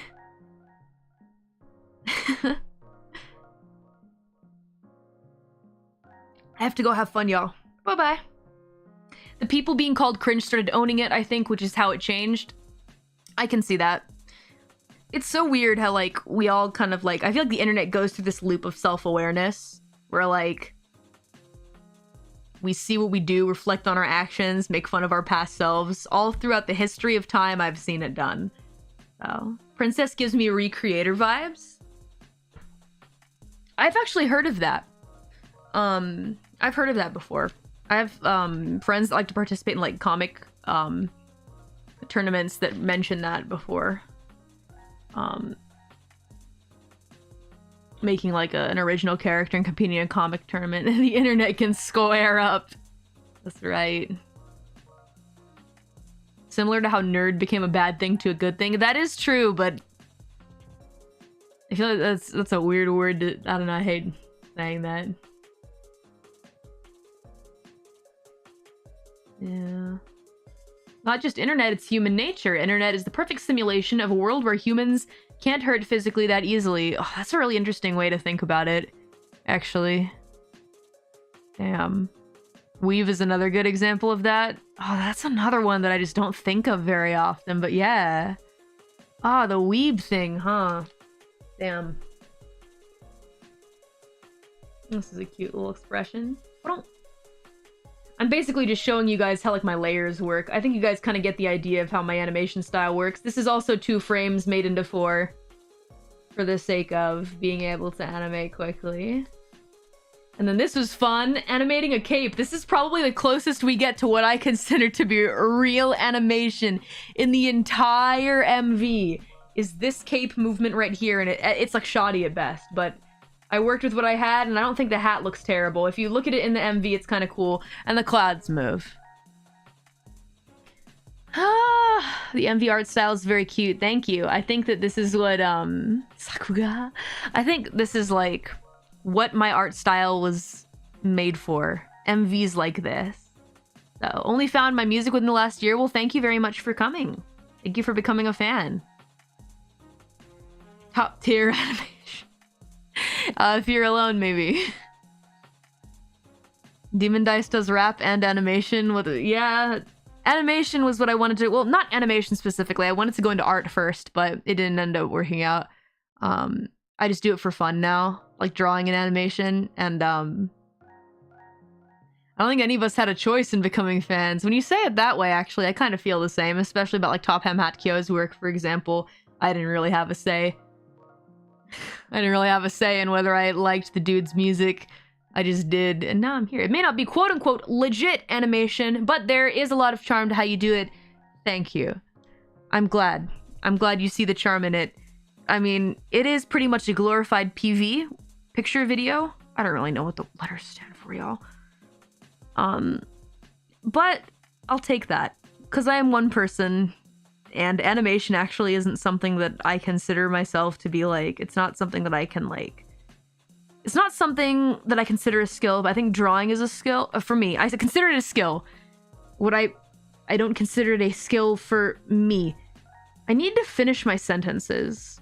This is my problem, guys, is that I don't finish fucking sentences because my brain moves quicker than my mouth does. You guys have realized this by now. It's painfully obvious. ADHD mood. I don't really talk about like the stuff that I like go through like mentally, like what I go through, but I think ADHD is like the most painfully like obvious one, so like I don't really try to hide it or anything. It's like crippled me throughout my life, so I'm pretty open. But don't worry, we've noticed. Yeah, it's painfully obvious. Especially to those who also have, I like didn't get diagnosed for it until I was an adult, which explains a lot about my childhood and something that's like painful. I felt that, yeah. I mean, I did get checked for it and it came out negative when I was a kid. And my mom, actually, I recall her getting really upset because we didn't have a lot of money back then. And I said, Mom, can we please get me checked for that, right? A bit of a deep backstory, but I don't really care. I'm pretty open about it. I recall feeling really bad about it. And then when I got older, I got checked again.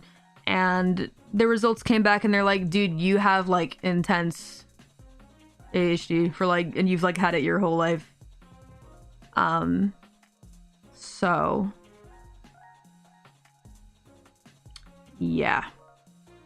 That's the truth. Kind of a heartwarming thing though is that I was able to get the help that I needed for my issues because of music. Back when I was just a teacher, I actually healthcare situation is difficult in Japan. The way that mental health care is like taken care of here is very different than it is in other places in the world. So I actually couldn't afford to like take care of myself mentally when I was just a teacher. And then when my music from Alcatraz started getting big, the first thing that I did was turn to get those issues solved. And Yeah, it's because of music that mentally I'm being taken care of. So it's extremely sad though for people that didn't like get what I have, you know. Like, what is it there? So basically, I mean, I only know because I was a teacher. But you get, if you're a teacher, it depends on who you work for. If you work for the JET program, usually you'll get some form of healthcare through your agency because they're for the government, right? They're the only assistant language teaching like group agency that operates through the government. So you get healthcare through them. When I worked for the JET program, I had healthcare, and then I switched to a different company, which did not have healthcare. And so I had to go get what is called basically countrywide national healthcare, which people that don't apply don't have, like, for example, a company paying for them. Everybody pays for that monthly. So you still, you know, you pay for it. It's mandatory. You have to have it. But it doesn't cover certain things. For example, therapy? Fuck no. Fuck no. Absolutely not. How much though? To be honest, I'm going through a bit of an issue with my healthcare situation right now. So I don't really know, but I don't know how much it is in numbers, like numbers wise. Also, if I gave you like an estimate, it might reveal like how much money I make. That's we overshare a little bit here.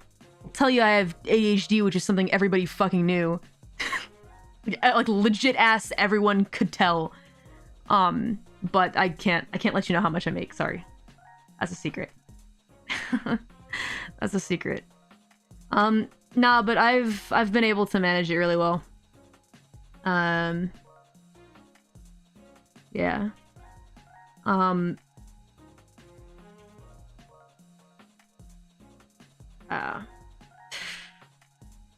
Couldn't tell. Oof. Don't lie.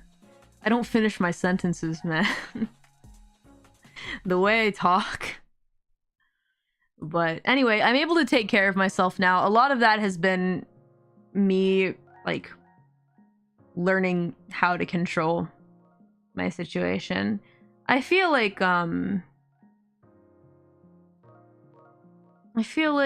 it's something that I didn't know that I had to learn to reel in when I was younger. I would have loved to know.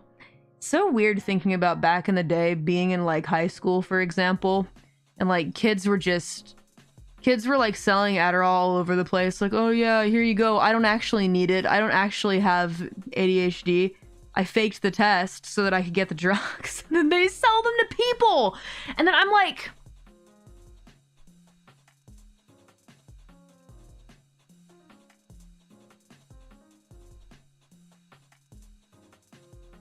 I hated that shit. Yeah, cringe. Yeah. Yup. Business kids. Where I come from, that happened all the time. They studied for that test. They sure did. They knew how to make some money. That's cringe. So bad. I knew some kids like that. It's pretty common, honestly. That boy, that was Elon. Ray, stop. You're gonna kill me from laughter. You went to a school like that too? Yeah. Certified bra moment. Yucky. The only test you need to study for. Just imagining kids like actually going out of their way to like fake tests like that. Hustling the cringe way. That's just the entrepreneurial spirit. I got really psyched out taking that test, to be honest, because I felt like as I was going down the list of like questions and stuff like that, I was thinking to myself, well, this is true, but if I answer this, then are they going to think that I'm faking the test? And so it got me in all kinds of mental gymnastics where I don't feel like I was answering properly. I gotta think of another way to do it, to be honest. God bless America. God bless. I hate that feeling. Playing that 4D chess. It's like, do you lose focus often? I'm like, if I say fuck yes, which is the truth, are they gonna think I'm lying and then not give me the shit I need? I guess I'll go middle. What up, Demon Dice Big Fans? Thank you very much. Thank you. I appreciate you. Dog bless. It's a self-diagnosis at this point. What a doctor. You need to take an IQ test as well. I've never taken an IQ test. I might have back then, but I don't really remember. I just remember feeling like shit and like I'd wasted my parents' money.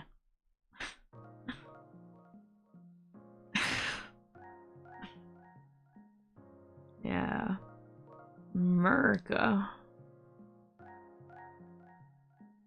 They should tell you there are no trick questions. That would be helpful. I remember taking an SAT test. I remember the SAT. Buckins a day! What else do we have here? Oh, I didn't use this one. This is a park scene that didn't get seen. Smoking in the park? How dare you? That's just cruel.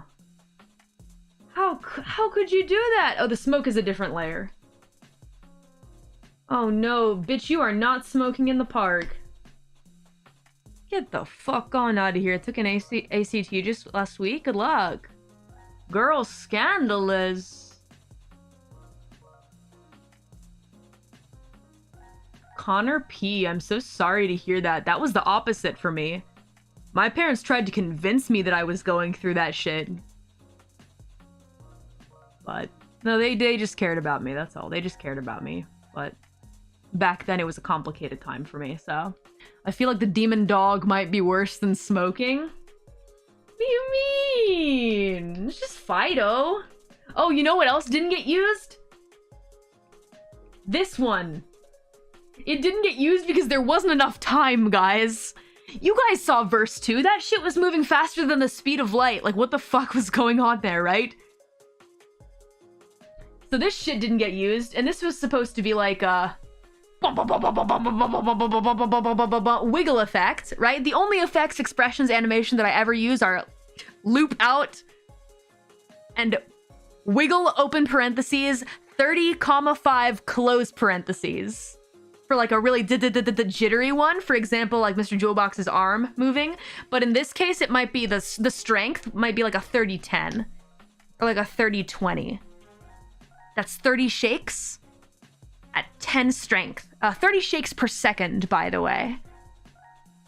Maybe you could put these cuts in a video. That could be kind of cool. A lot of stuff didn't get used, so.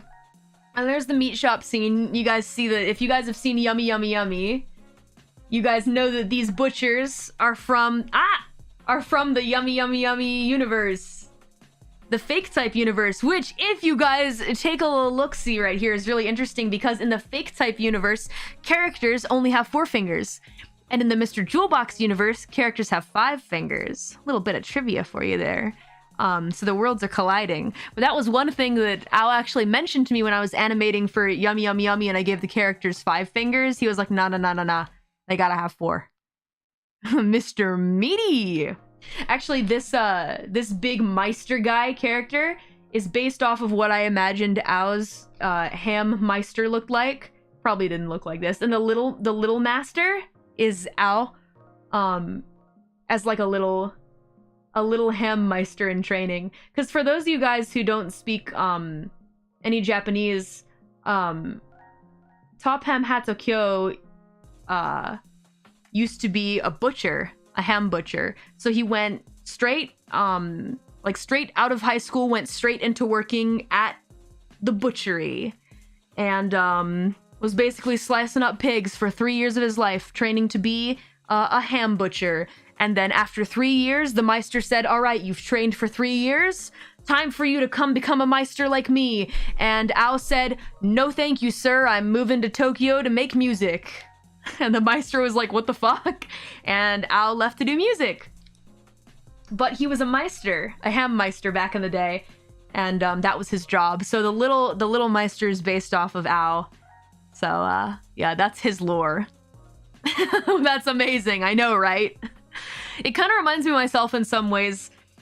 You know, my own parents were like, so, Karen, when are you gonna release your next big comic? I'm like, bye, guys, going to teach English in Japan and hopefully become a rapper with enough renown to live off making music. And they're like, what? I didn't tell my parents I was a rapper for 2 years, actually. I only told them when I started to pop off so that I could, like, make them proud. Yeah. But, so Al and I have a similar background in that regard. Of course, I wasn't slicing up pigs, but... look at you now. My parents are very proud of me. They always supported me, though, I will say. My parents always said, do what you want. My mom especially, because when my mom was young, she always wanted to be like a singer-songwriter as she was growing up. And basically her parents said, no, you can't do that. You have to get a real job. So she went to college for like I think it was law or something like that, which is around the same time that she met my dad in a band. She was still singing because she loves it, but you know, she didn't really get to chase her dream. So she wanted to make sure that her kids always got to chase their dreams. And it really paid off. Because of my mom's attitude towards what I do, I never had to suffer what a lot of other kids have to go through with their parents telling them to get a real job. My mom was always like, you should do what you want to do. And so if I ever someday continue on the Karen family line, I would like to exude the same feeling of, you don't have to do music and art if you don't want to. You can be a lawyer or a mathematician or whatever you want to be in this world. I'm extremely lucky. This doesn't happen all the time. So I think that if somebody asked me what I'm most grateful for in this world, it'd probably be my supportive parents. And I always feel really sad when I see like friends and fans and the like that don't have really supportive parents. And I want to say, you just got to prove them wrong. I know it's easier said than done. And I can't really speak from experience, but it's just what I hope you'll do, you know? And carry on what you want to see to the next, if you do choose to have like a continuation of your family story, as in if you want to have like kids or something like that, that you like show them the life that like, or like the support that you wish that you got as well, you know? That's pretty cool. Yeah. I have supportive parents, but no passion for anything. Well, you know what? That's fine too. If you are just like cool with like working a job that makes you money to live and then come home and just enjoy your hobbies, whatever they may be, watching streams, playing games, watching like anime or TV shows or whatever, that's fine too. Your life doesn't have to be this grand adventure of I made it big and I grinded on music and art for many years and I became famous and I got to afford all the things I wanted and go to all the great parties and meet all the celebrities. It doesn't have to be like that. I was getting ready for it to not be like that and I was completely fine with that, but I got extremely lucky. Says you, I know, right? But listen, I actually don't think about it very much because it still feels like a dream to me. It's because I don't leave my house, so it doesn't feel like anything's changed. When you say it like that, that's what I want to do. Yeah, but all of the friends that I've had that are just like doing things like business and accounting and are perfectly happy with their lives is like staggering. And I think that's cool. I don't know. I just don't want to stand up here in front of you and be like, you have to be like me. You have to have a big passion and a big dream to chase, you know? So... do you put unused material in your invoices? Oh, you mean like when I like charge people for work? To be honest, I don't really think about charging like how much I charge people anymore for these things. To be honest, this is my hobby at this point. I don't. Back when I was making music videos to survive for like money and stuff like that, no, I still wouldn't do it then because it was kind of my choice to make some of this material that didn't get used. So, satisfaction greater than fame. Exactly. I said this before, but I had a friend who said everybody's happiness is different. Everybody's happiness looks different, and that's true. So, do you do art commissions? Not anymore. Drawing is a hobby for me, purely. I will never do commissions again, and if I make music videos, it'll probably only be for TopHemHatsKyo/FakeType and myself. Sorry, but I'm too busy. like money isn't even the problem. It's not even about money. It's about how much time I have and like the passion that I have to work on it. Will you ever make MVs for your own music? Definitely. Definitely, 100% that will happen. But I'm like waiting until I have like a full album to release. So my current dream is to go to a DD concert. This year is gonna look good for you. If things don't get wild, then you will see me in the US this year in several different locations. So get ready for that. If things stay chill. So maybe as early as, I don't know, within the next couple months? If things stay chill and things don't blow up and get crazy, then yes, you will. So, will you remember to rest well too, LOL? Work is really busy right now, but thank goodness for Elden Ring, I'm being forced to take a break. Right? What about Europe? I don't think I have any plans for Europe for this year right now, but let me tackle that maybe the year after. There's just a lot going on in terms of, there are a lot of changes happening right now, so in like my career and like the music that I'm making, the steps that I'm taking, etc. There's just there's a lot going on, so. You have like 7 fans in India? Great. We can rock out in a bar style venue. Yeah. A world tour. I would love to someday, but let's take one thing at a time. Let's take one thing at a time, okay? Party! I want to meet you guys, like shake your hands and give you like, I want to like sign your shit, like take pics with people. You know? Will you perform in Japan? The Japan situation's a little iffy right now because if I do go to events, I can't really well announce it. It's just a safety issue. The venues that I used to perform at, like if I go to any shows, it'll always be as a secret guest. I just can't chance it. You know, mostly because a lot of these more underground venues and stuff like that, Come to Brazil is currently at 16 people. I see a lot of people in Top Ham's chat say that as well. Better safe than sorry. Yeah, these more underground venues don't have very high security is the issue. And I know that, and I know people who are stalking and wanting to commit mischief know that. It's very obvious. It's painfully obvious. But when I go to things like, perhaps, I don't know, if I was to perform at like a convention or like a concert or something like that, then I'd have security, I'd have bodyguards with me so I can like feel safe and secure. But when it comes to shows in Japan, it really just depends on the show. I haven't been asked for any large bookings recently, but overseas I have like some really good stuff. But at those times I'll have like security, bodyguards, and like crew around me and that kind of thing. So I've just seen too many wacky stories. It's sad you can't do that, I know. And I'm like not a super formal person, so like I love just being able to walk around freely and talk to people, but it's just not the kind of life that I can live anymore. Which is sad to say. I never wanted to say that, but there have just been things that like not even necessarily about me, but that I've just seen that make my blood just go like just boil with rage. The things that some people try to do, and it's sickening. So it's not necessarily just about me, but there are a lot of sicko fucks in this world, guys.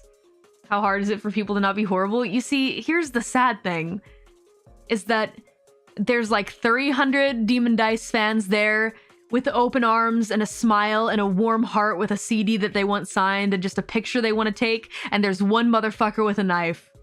And it's that one motherfucker with a knife that's gonna end everything. And that's the thing. You know, that's why I need to have people all around me. Which sucks. All it takes is one, right? Freaking sad, I know. But that's the reality of it. So I'm being really safe. Don't worry. I've seen a lot of shit. I know what goes on. I know to be careful. So just know that I'm being careful, guys. Yeah. Can't get your CD signed if DD gets shanked. You're right, though. Hey, check the person in front and behind of you in line to make sure they don't have a knife, please. If you could do that, that would be great. Knifing someone's cringe? Yeah, kind of cringe, man. Just a little bit. Gotta head out to work. We'll have a great day. You take care of yourself. Just come with a bigger knife. Maybe I'll fuck around and do it, but to be honest, I don't know if I'll be able to enter with a knife. Maybe some pepper spray. I do walk around with, not pepper spray, but something I can, like, punch with, you know? So that's nice. But, yeah, pepper spray is illegal in Japan. But when I'm in America, I carry it around. Gotta stay safe. You gotta stay safe out there, guys. Yeah, I mean, my mom is also the same. She carries pepper spray around, living in the, you know, if you work, at least. My mother works in, like, the big city. I got, like, kind of a really concerning, like, call from her that, like, she had gotten robbed. Like, my mother and my sister have just been, like, robbed before. Scary shit. You know, and it just happens. I had to stop everything I was doing. I had to stop my work. I was like, holy shit, hold the fucking phone. And make sure that she was okay. But it just happens, man. Which is sad that I have to say that. It just happens in the big cities in America. It's fucking sad. It's not a joke. But it makes me, like, laugh cynically. Like, awesome, you know? Why don't you move back home, DD?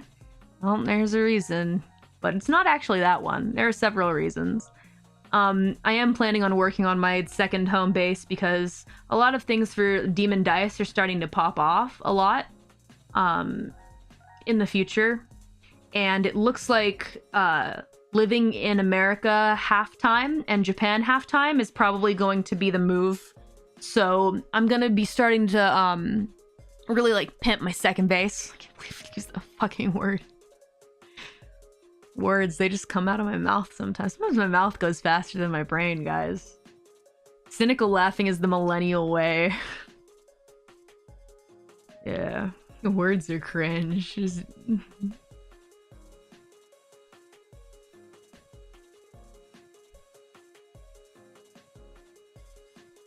Do I have dual citizenship? Fuck no, I'm on visa. A visa I have to apply for every year and prove that I can support myself through entertainment activities. Welcome to Pimp My Base with Karen. Second base, look out for creeper attacks. Oh, Minecraft. Is it hard to rent an apartment with a visa? Not if you know, folks. I have, like, a lot of really strong connections here. And, like, my nakama are, like, a lot of musical people that know, like, places that will accept, foreigners that won't get noise complaints and that kind of stuff. So I've been given, like, a lot of help in that regard, from, like, my friends from the music scene. Which is crazy, because it's, like, not even my foreign friends who have helped me. I don't know how I'm able to pass with N3 level Japanese and, like, still have meaningful friendships and, like, relationships with folks that I know here in Japan. I don't know how I'm able to. It's like I know just enough that, like, a Japanese friend can come and vouch for me. A Japanese friend that knows no English can come vouch for me at, like, an interview for would you be good for this apartment? And everyone's speaking in Japanese and I'm like, そうっすね。はい。はい。問題ないです。Friendship's a powerful thing. Well, the thing is, they know how much Japanese I know. For example, Topham Hatakyo, actually, no, this is a lie. His English is getting pretty good. He told me that he's been using Duolingo. And And when we've had like meetings about MVs and stuff like that, he's said to me, like, he's like spoken to me in some English, because like we're friends by now, that he like is able to like speak the English to me, I guess. And like he's getting good. Like he can make full sentences and like be understandable and like understand what I'm saying. Actually, almost like maybe 70% of what I'm saying, if I say it slow, he like understands. So that's pretty cool. But for the most part, we communicate in Japanese. So imagine making a freaking music video and you're supposed to make it based on like conversations that you're having with someone in a language that isn't your own, and you want to get the details down, right? That's pretty hard. Duolingo is fine with the basics. I think English Duolingo is better than Japanese Duolingo, in my personal opinion, and that's probably because English is a very like sought after language to try and learn on Duolingo. Japanese, on the other hand, not a lot of people are trying to learn it, especially right now with the borders closed. It's like, what's the point? When designing the MV, how much is down to you and how much is decided by Top Hem Hatsukyo? It went from being super undetailed with Princess, like pretty much he left like most everything up to me. He just said like base what happens in the video off the lyrics. And then as we progressed, the drafts for like MV plan became more and more detailed, I guess. But no matter how I portray the ideas that he gives me, he never really like fights me too hard with them. Actually, he doesn't fight me at all with them. Like I'll send him a draft of the video and I'm like, I don't know if you wanted this scene to be like that. He'll be like, nah, it's perfect every single time. So like he always has like a rough idea, but he doesn't like freak out and like get mad if like the camera positioning is a way he doesn't like, or I portrayed what he wanted in a way that like he didn't imagine. So he gives me the framework and the idea, and like references are very helpful to me, to be honest. Less mental work that I have to do if you give me a reference, right? So for example, this part here where MJB makes like kind of the surprise like WTF face, like this, he literally gave me like a Japanese image from like an anime where a character had this face and was like, please have Mr. Jewelbox make this face. And I was like, okay. And I just drew it. But at the same time, with like the monster, he was like, I don't know, design it however you want. For the like the pitfall parts and like the monster trap and whatever, he sent me like images from a card game. I don't know what card it was, but there was like a monster falling down into like a pitfall and like a bear trap and stuff. So he gives me lots of references, but I knew it looked familiar. Yeah. Azumanga Daio. Maybe, that might be it. It wasn't Surprised Pikachu, and I don't even know if it was Yu-Gi-Oh! Oh, it might be. Oh, Yu-Gi-Oh! For the cards, maybe. Let me go pull up the document. I still have the Kreator MV document plan up. Kruel Kreator MV idea document. Let's see. It might be Yu-Gi-Oh! Hold on, let me see if I can... Hold on, let me get a Gyazo of this.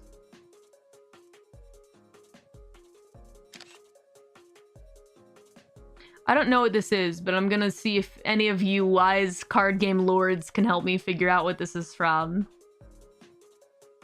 Oh, wise card masters, if you wouldn't mind helping me out here. Alright, card masters. Here we go. Image 2. Is this Yu-Gi-Oh? I don't know if this is Yu-Gi-Oh! It looks like some obscure, like not obscure, but like a Japanese card game. I was like, ah, Pitfall. It's Yu-Gi-Oh!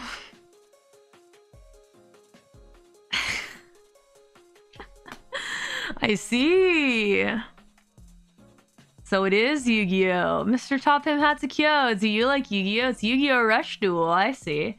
Let me see if I can find the image that he gave me for the, I don't know who this character is, but let me see.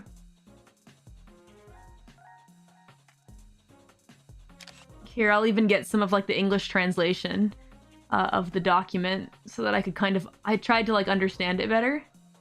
So here, replace this image. This is what he gave me. hires a hitman or a sniper, but she doesn't die. It's this face. Yeah, the detective. Oh, it's Conan. Well, this was the reference image that I was given. Ah, she's from Conan. Yeah. Case closed.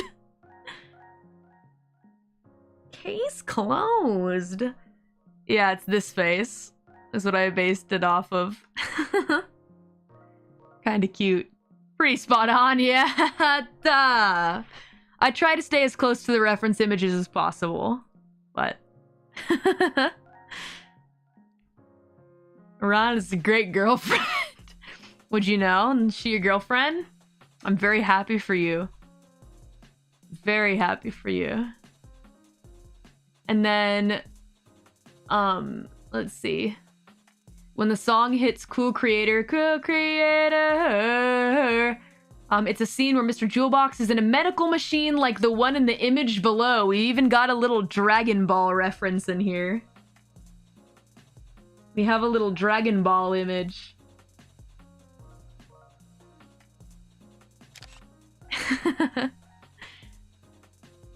Here, let me show you. You thought it was the Pikachu face meme? Close enough. Who's to say the Pikachu face meme isn't based off of that? So, you just did like a medical machine like this, right? So here's this Dragon Ball scene. I was like, alright, put the brain in the medical machine. Little stasis pod thing. Dude be speedrunning anime references and shiz. Dude loves anime. Yeah. It's the healing machine. I don't know. From what I've heard, the guy's pretty hikikomori. So... But like not in like a bad way, like in just that he like stays... I'm hikikomori. At home and just like watches anime, plays games, and like lives for these kinds of references. I'm the same way, so...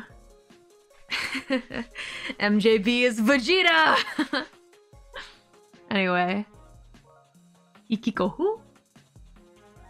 Hikikomori means, like somebody to like, who like stays inside, and like doesn't go outside. So for example, the game Omori by, Omocat, if you guys don't know that, it's a great game. I recommend you guys play it. It's kind of based off the hikikomori thing. So I recommend you play Omori. It's super good. Anyway, I have like, I can just show you guys what the sketches of stuff look like, but to be honest, guys, to be real with you, I delete all my sketches immediately after I finish the main art because too many layers gets annoying. So let's see what we got here. Oh, there's this animation here where like Mr. Jewelbox flies and then he falls down and he hits the ground. This is another frame by frame that I did where he flies and I use the position tool in After Effects to make him like move a little ways and then he falls downward. Like that. Omori is a super excellent game based Omocat. We love Omocat here. What platform is that game on? I think it's getting released for Switch actually, but if you want to play it immediately, it's on PC. I believe you can get it from Steam. So. Don't look, DD doesn't look back. You're right. I don't. And then we had... Sometimes I allow myself to just do 2 frames for an animation. Like, fuck it, bitch. Just give yourself a break. 2 frames, we're good. And then we had a bunch of animations for Princess sipping the tea. A little back and forth there. Mr. Jewelbox is doing a bunch of stuff. There's this scene here that's just... I did 2 frames for the sketch, but then it became like a little bit more, I think. It might have still been 2 frames. I'm not sure. I don't really keep track. This was the funnest part. Coming up with like these poses for like Princess to riot with. This was super fun. Having her do her little freak out in the first verse. Oh, it was so fun. I like the one where she's like da da da da da da da. Because we've seen Princess as like this sweet influencer like everybody loves, and they're like, oh my god, Princess, she's so cute, da, da, da, da, da. And she's like singing for the crowd and being so charismatic, and everyone's like, oh Princess, we love you. She's like, oh my gosh, no, you don't have to. Because the whole idea of Princess in the first place, right, was Otasa no Hime, Otaku circles princess. It's that hashtag not like the other girls quirky girl in your anime-loving group of friends who everybody wants to get with, but she's the only girl, right? That was the idea. He was comparing his life to the Otasano Hime. That one girl in the group of dudes that loves anime and everybody wants to get with her kind of thing, right? He said this is a Japanese culture thing, but I'm like, no. No, it's not. This happens everywhere, dude. And he was like, ah? I'm like, oh, I got this. Leave this to me. That was how we made Princess.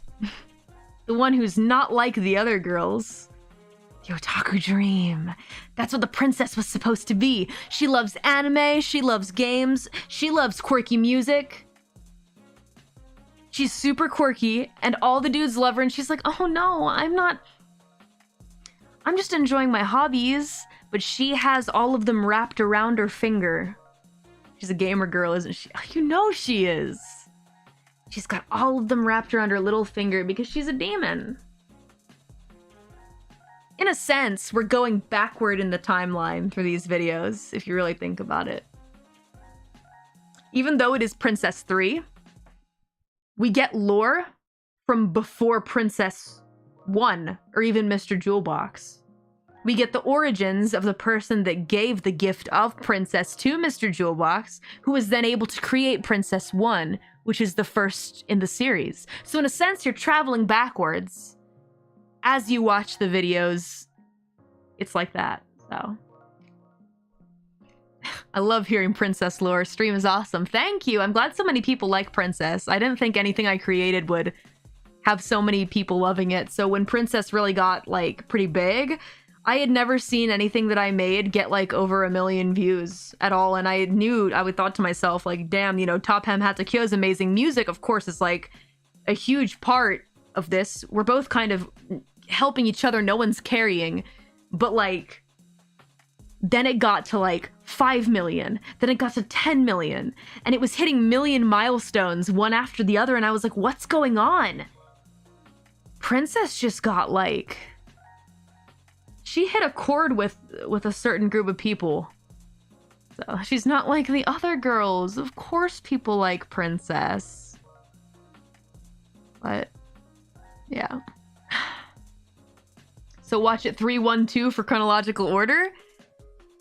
Perhaps. Well, see, here's the thing. The odd part about part 3 is that there are events that reveal, like, the lore of like how it came to happen, but I still wouldn't recommend watching 3 first. I mean, honestly, if you think about it, you can watch them in any order that you want, and it's all gonna piece together a puzzle so that once you've finished all 3, then you understand. But you have to watch all 3 to see all the parts of it, you know? If you just watch 2 and 3, you're not really gonna get it. If you just watch 1 and 3, you're not really gonna get it. If you just watch 1 and 2, you're missing out on the conclusion. Conclusion, my ambition. Who knows what Mr. Jewelbox is going to do next? I don't know if it's going to continue, but my fingers are crossed that Mr. Jewelbox gets some kind of retribution, that there's a happy end of the story. I don't know. But you have to watch all the parts to really get it, per se. Get it. And if you don't get it, then you're not cool like me. If you want. I mean, 3 music videos is like a good 10 minutes out of your day, and 10 minutes you could be doing like brushing your teeth, flossing, taking a quick shower, and like getting yourself ready to go outside, or going outside and smelling air for 10 minutes. So don't let me tell you what to do. Then you're crazy. No part skippers, truly a JoJo fan. Well, look, check it out if you want. But the story does make up like, there is like an overarching like plot and kind of something to be taken from the story as a whole if you watch all the parts. But I think it's pretty necessary to like truly enjoy the 3rd part if you know what's going on in 1 and 2. But remember that the chronological, it's not really so much the chronological order, but more that you get lore of why things happened the way that they did in part 1 from part 3. So it's more like a big twist or a big reveal of why things are the way they are. Not so much like the story actually going backwards. But I don't know. Trust me, bro, you have to watch the prequel. We're talking about JoJo, got it. What? I know what that means. The truth is all revealed, Destiny. I was joking, but thanks for the explanation anyway. Anytime. I'm super bad at reading jokes. Sometimes it hits, other times it goes. But either way, I try to respond the best way I can. Love that Jotaro pose. Hold on. I'm glad you guys picked up on that. I saw, Kruel Kreator was just, like, floating behind Princess, and I was like, if she doesn't do a fucking JoJo pose, I'm never gonna forgive myself. I'm never going to. There's a Dio pose in Elden Ring? Shut the fuck up. Don't tell me that. If you guys didn't catch it, I'll open it for you. There's 3 part... Is it part 1? I think it was part 1. I start off with the... Oh, opening canvas failed. Too much shit open. Let me close this. Let me close this. No, don't save. Don't save. Let's try this again. I bet I can open it. It's just a really big file. These files are fucking huge. Alright, we start off with the capsule animation. Is this pose? Here, MJB, get out of the way. And then Kruel Kreator is behind Princess, kind of like doing that spooky floating. And I was like, it can't not be a JoJo pose. I see you're approaching me.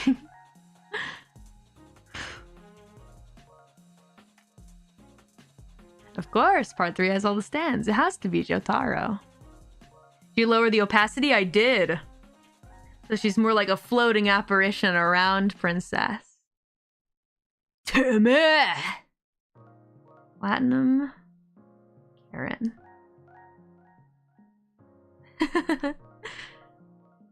Stand power! I don't know if you guys saw that Instagram story I posted when, like...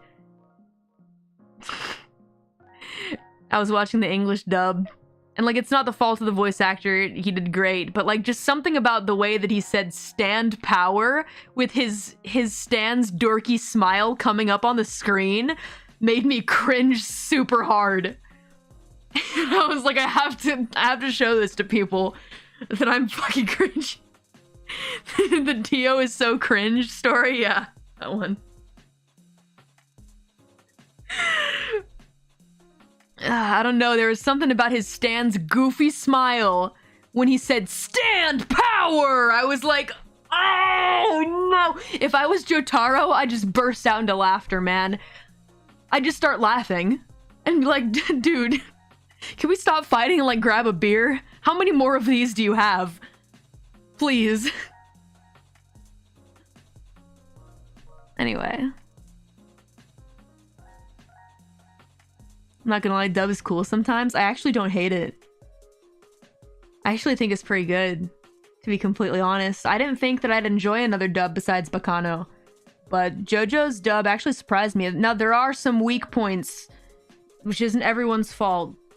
There are some points where I go, ouchies, but at the same time, they're trying their best, and sometimes it's not, like, just the actor. Sometimes it's the direction that's being given. The actors are doing their best, and I respect them very much for their job. Sometimes the way that you want to present something isn't how the director wants it to be presented, so. But I think the dub's pretty solid. Anyway.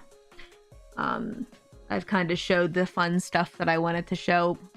I don't know if it really came off as a making of, but more like a behind the scenes, I guess. The making of is a little complicated to get into. It's more like me frantically sketching, drawing over those sketches, and praying to God that it looks okay animated. So, thank you Thank you guys for liking it. If you haven't checked it out, pinned comment in the description. You guys can check it out in either place. So, yeah. Please give it a look. I was working really hard on it for a long time. It caused me a lot of sleep deprivation, but it was worth it because I can heal.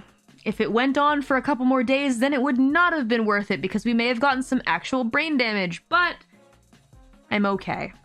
I did still manage to get some naps in between the several 3 or so days of not really sleeping properly. Now I get to sleep properly, and now I get to go to sleep feeling proud that I made something that I had a lot of fun making. Yeah, dodged brain damage, woo!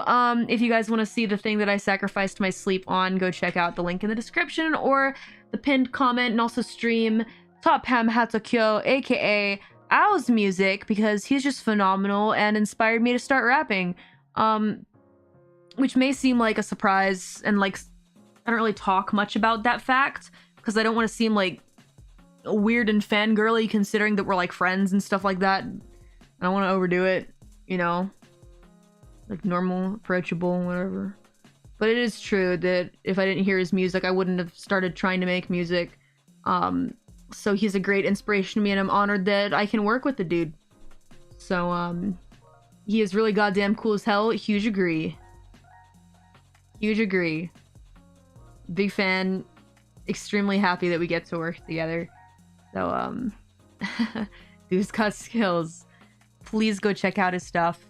He really grinds and makes some of the best music I've ever heard. Some of the most high quality production. He makes his tracks himself. He mixes everything himself, and I listen to it and I'm like, this is so high quality. So, the genre that Top Ham Hatokyo makes can't really be fully described.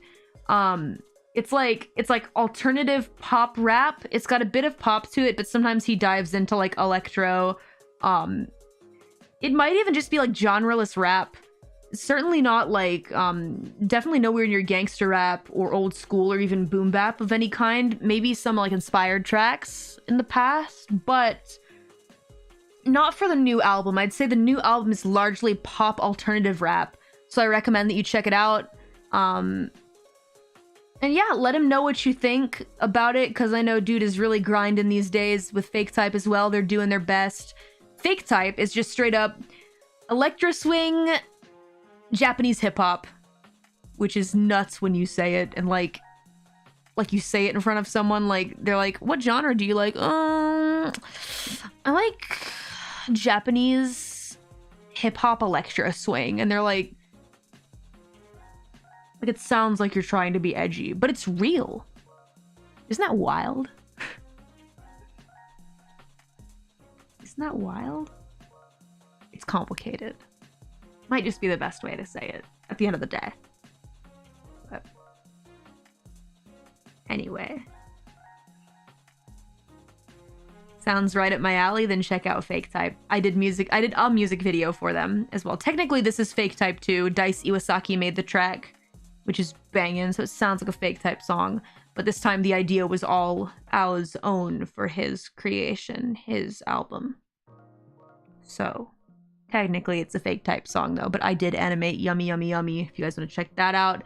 That was another one that I went through sleep hell with because I just took on more than I could handle and filled my plate with work that I couldn't do without sacrificing a shit ton of sleep.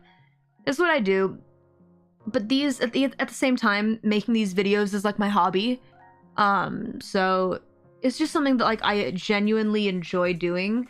So it's really no like skin off my back to work super hard on them. Then again, I would like to sleep better. But I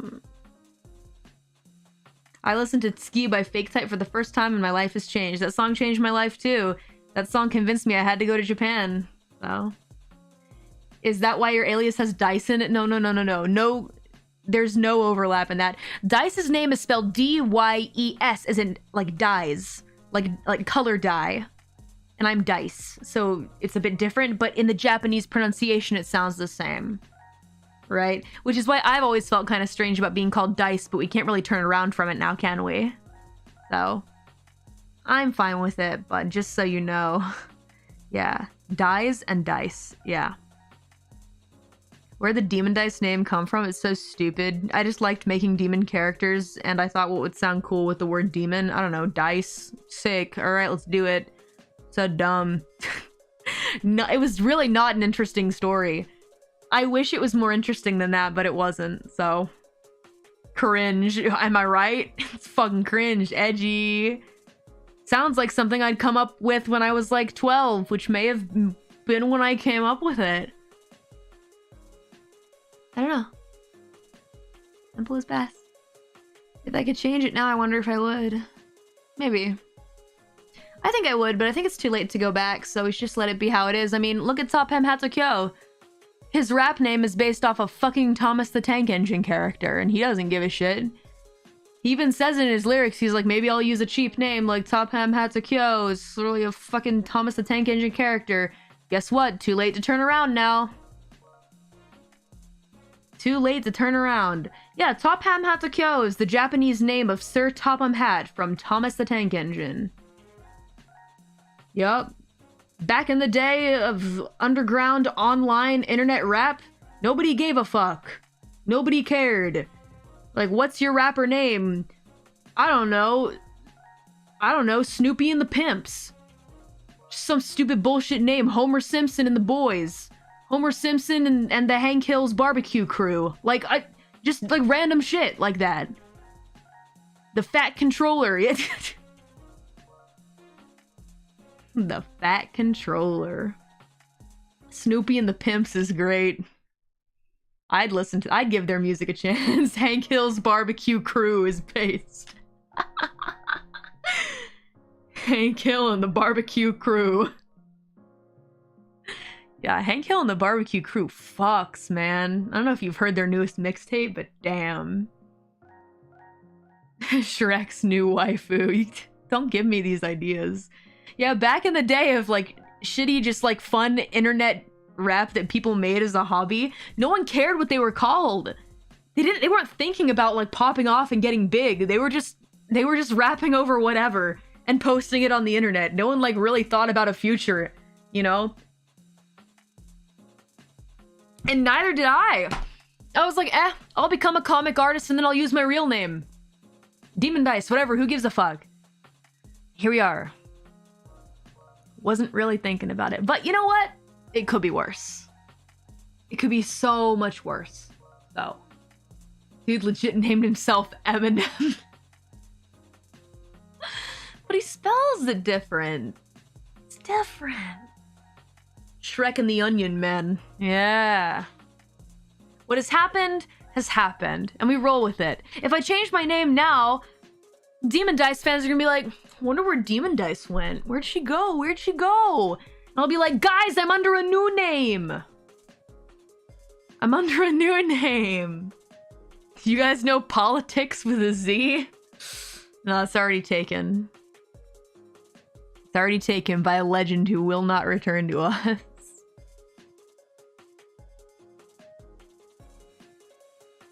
Politics with this Demon Ice. Anyway, I guess that's it. What's with all the demon references? I just think they're neat. To be honest, just they're fucking cool. There's no deeper meaning. Don't read too deep into it. There is none. I don't know. Just like them.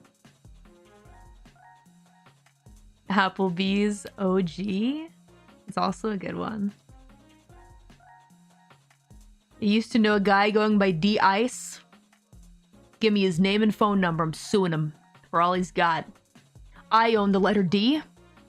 And I own the combination of I, C, and E together. And if you use them, we're going to court. I'm suing you for all you got. Just know that I own the letter D. And I will fuck you with it. Come at me. Let's go. Let's go to court. I think it's about time to end this stream. Starting to go crazy. I still have some other work that I have to do.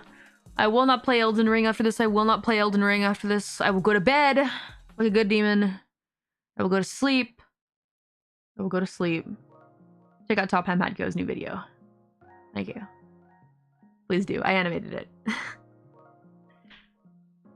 Play Elden Ring in bed. I don't have a TV in my room. My TV's in the living room. If I fall asleep on the couch, I'll wake up with a backache. I can't. Thank you, Ray. Thank you very much, Ray, for handing out the link to the music video. Go give it some love and tell Top Hamhatskyo what you liked about the song. In any language. It can be your language. Preferably your language, so that you don't say something strange. But if you want to be strange and quirky, who am I to stop you?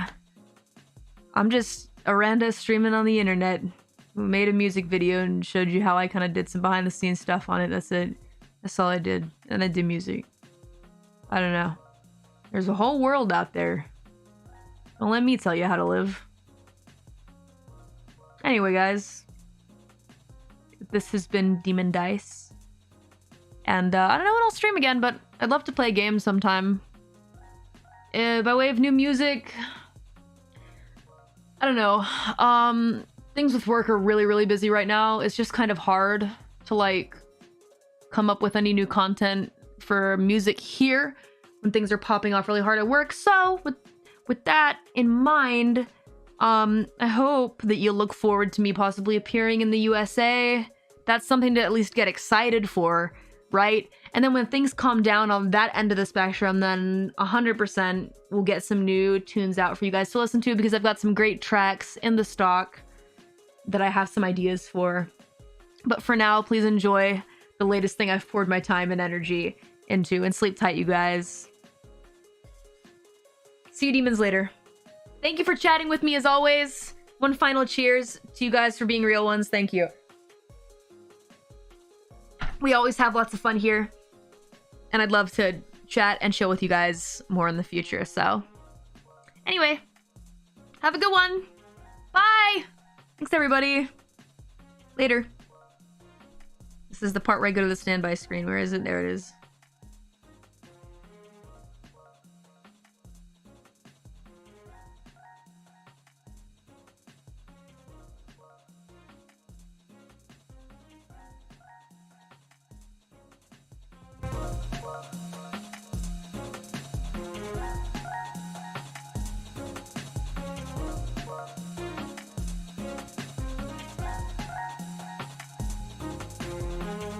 What?